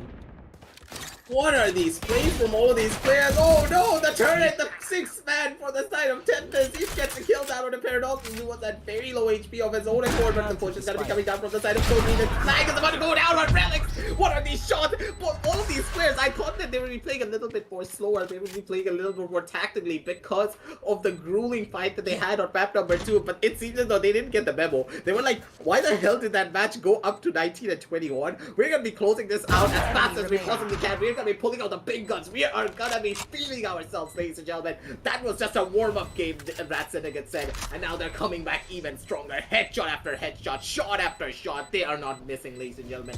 And they are taking a lot of vengeance out on the side of Tempest themselves. And now, with a flash coming on through Anais, what was that headshot? That was so fast as well on my street. A beautiful showing of skill from all the members of there. All the members of the Esteem. 0 and 6 on the scoreboard. And you do have to remember, Trinity, that last round was a force buy round. So this round they do have to opt to go in for an eco. And going in for that eco definitely means it's going to be a little bit harder for the side of Tempest at the moment, right? So this is going to be a different type of playstyle that Rad is taking. It's just, they're so comfortable on this map. They know exactly where the breach plays are. We expected that the breach was going to be a little bit different, but at this point, you can definitely see how well the breach works out when you use it with a player like Paradox, where he can just go in and get that kill instantly and the headshots right with the Phantom in his hand. Can he get that kill on Chubs? But no, them shots, but no, gets that kill on the Koki instead, getting it. But Chubs flying across the map, getting that one tap. Damn, the players are looking very insane at the moment. And Rad Syndicate Master is going to go out. Getting that kill. Oh my god! But Chubs getting that kill onto Anna, shredding him immediately. Some shots, then get a kill. Relics is gonna get that kill on the Chubs in a 3v1 situation at the moment. 0-6 on the board. The bomb is gonna be planted. Can he make this work? Krubik. Why? What was that shot? I'm in awe, aggressive. What in the world? What is happening to these players? This match just started, and we're already at a 0 and 7. I understand that Rat Syndicate will end this before we hit midnight, but my oh my, that was way too quick for comfort. And I do believe that this rapid pace that the side of Rat Syndicate are taking is catching the entirety of Tempest off guard. They do not understand what is exactly happening to them as of right now. They feel as though the side of Rat Syndicate would be playing it a little bit more slower, but with that breach, it seems so that they have been enabled for their perfect strategies. They can be going in for these fast execution heavy rushes as fast as they possibly can, and every single one of them are hitting every single shot. They are not missing a single bullet. One head being showcased on their screen, and it's immediate headshot shutting everyone down. 0 and 7 on the scoreboard, Trinity. And I do believe that coming out from the side of Tempest, I understand what they are trying to do, but when it comes to the defensive half of Haven, you need to try and establish as much map control as you possibly can, because you do have to remember that, hey, on Haven, if you play it a little bit too defensively, if you try and hold down the sides too much, you're giving up a lot of control. You're not really establishing pockets of control on the other sides of the map, so that whenever you go in for the retake scenario, you're going to be able to pincer your opponents, keep them guessing, and so that they will not understand where you're going to be heading out from. So hopefully Tempest, they understand this, and they go in for an aggressive push down here from the side of B main, down here from the side of B long, or from the side of C long, and see what they can find. Try and take that man advantage away from the side of Rat Syndicate and give them the advantage. Letting them take round number 1 in their favor, and hopefully take us down to a 7 and 5 score. A 7 and 5 scoreline is going to be a hard ask from the side of Tempest at the moment, right? Because Rat Syndicate is looking so comfortable on the sides of attack, because using that breach utility, bidding that flash, getting that picks is so well, and the Killjoy is going to be forced to play on the mid, because the sides that mid is going to be just going away very easy at the moment, and Anais is right now holding down his C long, holding for that flank plays as much as he can right now. Paradox is just playing it very slow. Wait, my mistake. But going in for that A push is just crazy.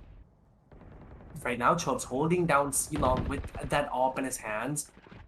How is he going to play this out? It is going to be an A push. The smokes will go out. AZ trying to play it as fast as possible.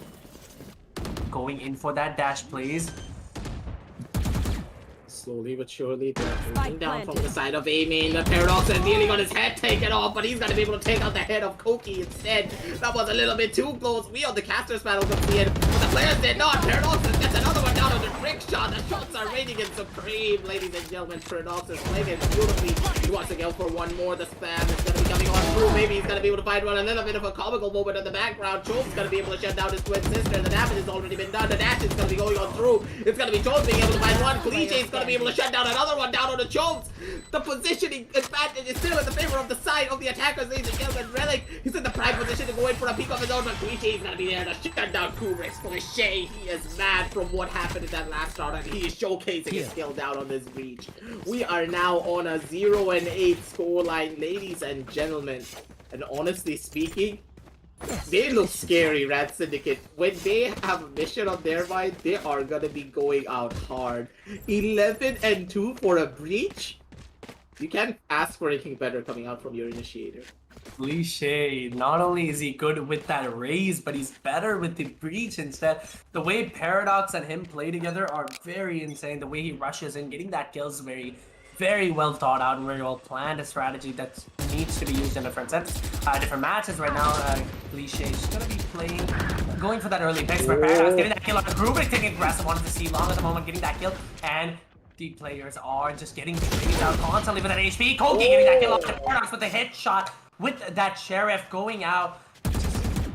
Crazy pushes coming in, but Koki just says no. But Cliche getting that kill on Koki, brings him out immediately, flash to go out. The Phoenix is going to be right there, getting traded out immediately. It's 4v2 situation. Chobes and AZ playing on 1B, one on the mid grass, and one is going to be peeking at the moment. But can AZ get the kill? Cliche getting that kill. Gets that kill on Chobes, but there he is. Cliche getting it on the wrong. AZ 0-9. Attackers have been playing so well, so aggressive. It's crazy how well they play it out. The strategies are just menace, man. What is happening? Cliche has a 7.5 KD. What is this man doing? He's on fire on this breach. Normally you would expect the breach to be the person near the end of the scoreboard, but he's actually on the top, leading both charts by a massive amount. 15-2 for this man. But you do have to remember that that last round was an eco round, but at the same time that eco round was so crucial coming out from them as well. If they were able to do a little bit of damage, they would have been able to come out on top in their engagement and come into this round even stronger. And they don't really even have the economy to go in for those operator buys, and having that operator would have been very crucial for their side. But at the same time, what can the operator do when your opponent team has a breach? And every single time they're going for such massive rush executes that Tempest, they don't really know how to counteract this. And I'm saying this once again, they need to try and establish heavy map control down near any of these side plans. And if they're able to establish the map control, they're going to be the ones to come out on top. But it seems as though Tempest, they're playing it a little bit too scared and giving the entirety of Rat Syndicate the chance to dictate the pace of this entire matchup. Yeah, and 0-9 on the score. Rat Syndicate's looking a little bit strong on the attacking side. If they can get it even to 12-0, right? Imagine what that would be like for the sides of Tempest today. The pressure that they have to take, and Sky is going to be using his the dog to clear out. The Hawk is going to go out. The Flash is not going to go out, getting as much information as possible. The ult is going to go out. And Cliche getting that kill on the AGC. And Chobes getting that kill onto Anna. He tries for a little bit of a predictable play on the defender spawn. And Chobes holding that angle, tries to get as much peek as he possibly can, possibly get that kill, but no, misses a couple of shots. Getting that kill, Paradox misses, has a bad day with this Blade Storm, and Koki getting that kill on Paradox, which makes it a big more situation. Tempest possibly having that advantage at the moment, but Master getting that kill as Toad makes a mistake, goes for the peek, Master going for that spray, knocks him on, tries to knock him off, but no, defenders get it round. Finally, a hold, a Pro Stone fake coming in from the sides of Koki again. We saw this in the first map, right? We saw how he held that defuse, and he does it again, getting that first round for the sides of Tempest. These rounds are just so hectic. It feels as though it's a dog pile. Everyone is just like literally jumping into the fray, getting kill after kill. And the side of Rad Syndicate, they're not going to be happy about what happened in the last round. Koki, he was able to clutch that one out with a pro zone fake. He has the composure to just hold down that spike with all of the bullets flying all around him, ladies and gentlemen.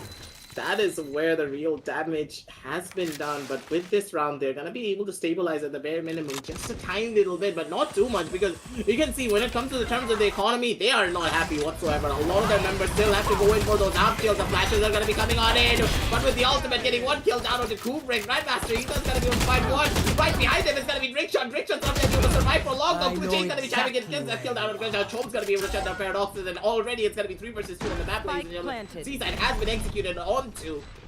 And now the side is in the control over to the side of Rad Syndicate. And I can't even speak at this point as the retake situation is about to start for the side of Tempest.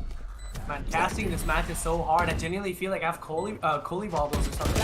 It's crazy how well these teams will play it out, because right now it's AZE is just gonna go in, getting that couple of kills, but it's gonna be Anise as well as AZE playing that 1v1 situation. But Anise is gonna take care of the round 10-1 in the situation. A good retake coming in from the sides of the defenders, but it doesn't really work out for them as Anise is gonna play it a little bit slow and play patiently, and getting that kill is very insane, and going in a good round from the sides of Rad Syndicate, a 10-1 and a solid play style. This is where you would ask that question that Koki should be able to stop a lot of these execution heavy rushes, but at the same time, he's not really able to, because when it comes to these fast rushes, all of his utility is getting palmed before he can even get a chance to use it. Constantly we see Radmasters just throwing down those satchels and being able to destroy those nanoswarms before you can even get a lot of value. And with these ultimates coming down from the side of Cliche as well, it feels as though every other round this man has an ultimate, and already B-side control has been established, and they're swarming in down. It's gonna be Paradoxes being able to shut down Drickshot, but Kubrick is gonna be there to get that trade nonetheless. Tempest, Koki, sorry, he's getting spotted out by one, but Cliche is gonna be present to get that kill down on the Chokes, and already this guy, 21-3, 22-3, this breach is on fire, ladies and gentlemen. The ultimate has finally been popped from the side of Koki, but how much value would this ultimate get? The flashes are in his hand. He's gonna be opting to go in for the push. The lockdown has been destroyed, and Koki's not in a position to find out much. Radmaster is gonna be able to take him down. Kubrick is finally able to shut down Cliche, the menace of the side of Rad Syndicate. But now, ladies and gentlemen, it's 11-1 on the scoreboard. And Rad Syndicate. Okay, sorry, continue. 22-4 right now, aggressive. What is going on with Cliche? Is he okay? Did he drink the Razor, like, energy drink or something? Like, what is going on? How is he, does he play better when he's sleepy? Like, I don't understand. Like, he's just popping off against one of the best teams. They took a map against Global Esports. And right now, the way Rad is playing this seems like they just learned so much in the time that they've been playing with against the different teams. That just goes to show that if you take a Rad and you force their backs against the wall, they're gonna be coming back even harder.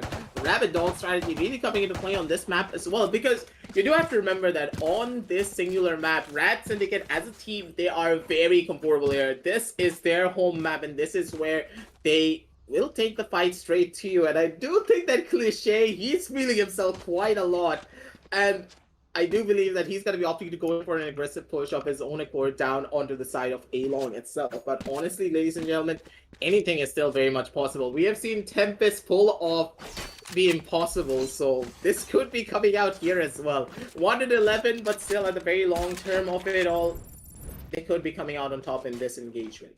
So let us see what both of these teams are going to be doing now on this pistol round, but a lot rides on this singular pistol round community. Because you do have to remember, if they lose out on this pistol round, Tempest, they're basically giving away match point, and they need to opt to go in for the force buys, and if they are not able to win out on that force buy round, it's all over for them. It is very true, and right now, Tempest is going to be really careful with what they're doing. They can't make a single mistake, because it is going to be 1-11. That's really scary to think about. And right now, Koki, the team of Tempest needs to somehow utilize Koki's abilities, right? Because they are not watching backstab, I would say, because they have a couple of instances where backstab has happened, and they have lost a couple of rounds because of that. Right now, they have to use their utilities, use their flashes to get entry. And Sky being Breach is comparable to Breach, she needs to be able to go in and get that flash kills. What Breach and Jet were doing on the side of Rad, they need to be able to do that on their own sides of Tempest, right? This is what you want to see, a different type of strategy to counteract the plays that they have been making to them. And Tempest has definitely, they have the potential to do this. I think because of the matches that we've had so far, they're just not able to think as much, That's for sure. And at the same time, like when you consider the fact that both of these teams do have the similar basis of when it comes to the composition, I do believe that having that raise here with that reach allowed for a lot more of the burst potential in comparison to if you had that Phoenix. For example, if you had the Phoenix, you would be able to use him as the solo flash agent. But now that you have that reach, having that raise in your arsenal makes it even stronger. For example, the raise can just initially clear off an entire side corner himself using that nade and then using the satchels to enter down with that Jet having the mobility to catch up to her. And both of these duos are just so clean. And I do have to give it to Cliche. This guy is the perfect like secondary entry. Paradox as he dashes in, he gets one kill. Cliche just comes in and he's like, all right, Paradoxes, you did your job. You got me the entry. Sit down. I'm going to handle the rest. He gets 2 kills of his own accord, shuts everyone down. And I do believe that a lot of the potency that the side of Rat Syndicate have is primarily due to the fact that they have so much map control in their favor. Constantly, the Breach is throwing out those flashes down on the side of mid, down on the side of A-Long, establishing map control, and all of the players of Rat Syndicate are able to spread like wildfire through the entire map, taking control over the side of Garage, C, A. There are no stones unturned, and that is why the side of Rat Syndicate are able to come out on top in a lot of these engagements. And hopefully, Tempest, they understand this, and they're able to shut down these aggressive flanks that are going to be coming down onto the side of defense as well. Because I do believe that Rat Syndicate, even when it comes to their own defensive app, will be playing much more aggressively than anything else. It's very true, and so this is just crazy the way these people are saying, playing right now. I'm saying crazy a lot because I've never seen a match. One day it's they're so neck to neck that it's gonna be 13-9 or 13-10, and then the next match it's just 21-19, and now it's just gonna be 11-1. The difference that every map that has so far it's menace. How do you understand what's going on, especially to cast a match like this? It's such an honor because you don't expect these type of performance. I was expecting for another 25 round game. I'm not gonna lie to you, but still, we can see how well these two teams are playing right now. And right now, Paradox using Cliche's utilities to just entry and get that kill, while Cliche just clears out the rest of the team. It's just honestly aggressive, very insane. That is for sure. But I do believe that there are some technical difficulties coming out from one of the teams. So we're going to be back with you real shortly. But in the meantime, make sure you grab a couple of snacks because we could be going on for a long set. But at the same time, make sure you hit the like and subscribe button and check out the deals that we have for you in the description below. But in the meantime, we're going to be helping the players set everything up. And we're going to be back with you real shortly with the WD Black Open Cup. See you in a bit.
And we are back once again, ladies and gentlemen, with the Western Digital Black Open Cup. We had a short delay because of a couple of technical difficulties, but we are back with the action once again. Where we did leave off, it was the start of the first pistol round coming out of this half, ladies and gentlemen. And already Paradox says he's going to be the one to shut down AEZ. The first initial pickup coming on down. Cliche getting another one down with a big shot. And for the back end, Anais, he just pushes on in. Every single one of the members on the side of Rad Syndicate, they're going in for the mad dash of their own.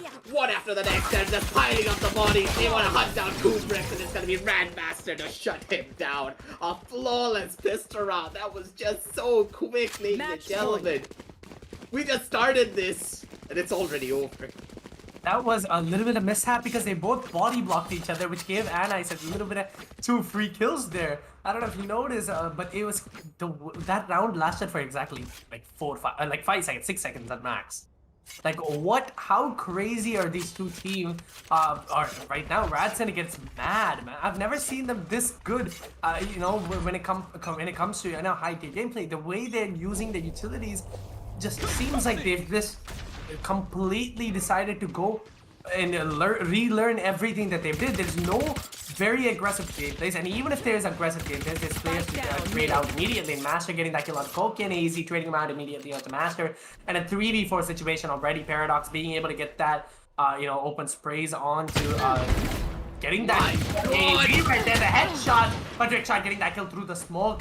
30 HP left, comes back out, but Cliche is still in that match with against Trick Shot as well as Chubbs right now, and tries to go for that little kill, but doesn't really work out. But Trick Shot's gonna go for that spray, and with that Sheriff doesn't really work out. Tries to get some kill, misses a couple of shots, but both players do have Chubbs is gonna be right there and trade him out immediately. 2v1 situation, Chubbs all left to him to clutch this man out. If it doesn't work out, they are gone. They are going home. 12-1 right now. Chubbs going for that plant. 40 seconds left on the clock. Cliche is just walking up slowly onto heaven. And a 1. And gets that kill. Did not give him the time to reposition at all. And there it is, folks. The match of a lifetime. The craziness that has been happening the entire day. Rad Syndicate takes it home and comes back. Just honestly, what is happening, Augie? Are you like, how are you? I am so... I don't know. I have no words in my mouth. Honestly speaking, at this point, really, we saw a very intense match, map number 1, an extremely over-the-top intense match on map number 2. I can't even speak. And in map number 3, it was a 1-13. It was just an incredible moment. Like, you won't even understand of what exactly happened in this matchup, but we can break it down for you with the WD Black match highlights. So let's talk a little bit more about what exactly the side of Rad Syndicate did properly in comparison to the side of Tempest. And I do believe a lot of the strategy came down to the breach being so dominant on this map itself. Like, I initially was very... Like, it was a big question mark for me that seeing this breach down on the map of Haven itself, it's not really that strong, but having that raise in your arsenal enabled so much. Every single time we saw a lot of the pushes come on through, it was Radmasters and Paradoxes being in the perfect sync when they ever came down to a lot of the pushes. And the backup power coming in from the side of Cliche as well. Forget the fact that they were not missing any shots. It all came down to the execution. The execution was just so beautiful. Every single time, they had every single angle covered. Masters throwing the grenades onto the back of side. The pushes were coming on down from the side of Paradoxes, beating down one angle. And Masters immediately, hearing the sound of the dash, pulled out the satchels, pushed on in, and Cliche was there to back up Radmasters if he died using those satchels. Basically meaning that every single push that they had was absolutely foolproof. And with that breach, they were able to do so much more that none of the members of the side of the defenders even had a chance to shoot their gun. That is how beautiful these executions were. And Rad Syndicate, they deserve this win. And even though from the side of Tempest, they were able to clutch out some rounds at the bare minimum, it all came down to those 1 versus 2 situations. And you cannot expect players to always clutch those out if your opponent is just playing this beautifully. Yeah. Man, Rad Syndicate, no words for you. Hats off. The way you played it is very well, and it was a very difficult match for you today, but you did deserve this win to go back home and to explain how well that you played this match. And it is gonna be us, enjoying every minute of this match. I was honestly in awe the entire match. genuinely the way these two teams played it out head to head each other, and then a sudden dominance was just something that I did not expect. I was really hoping for this match to go on for longer, maybe like a 30 overtime, really. And it's crazy how these two played it out, man. And honestly, hats off, kudos to both of the teams. Good game and well played. That's for sure. And I did hope that Tempest, they would have opted to go for the map control strategy, but still, no harm, no foul. Use this as a learning experience and come back even stronger in the following tournaments. But for now, ladies and gentlemen, that is all that we have for you today. We've been casting for 4 hours. You've been stuck with us for 4 hours, and the players have been stuck in the server for 4 hours. So we all are going to be taking a good long break. But before we do end things off, I would like to remind you of the deals that we have set up for you down in the description below. Let it be the performance storage WD Black SSDs, which are purpose-built for gaming, or the AMD Ryzen 5000 series processors, which will allow you to both game and multitask with ease. We have it all covered for you down in the description below. A lot of great deals, so make sure you check them out. But for now, ladies and gentlemen, it's going to be me, Aggressive, and Praniti signing on off for today. We're going to be taking a good break before we come back tomorrow with the WD Black Open Cup. See you then.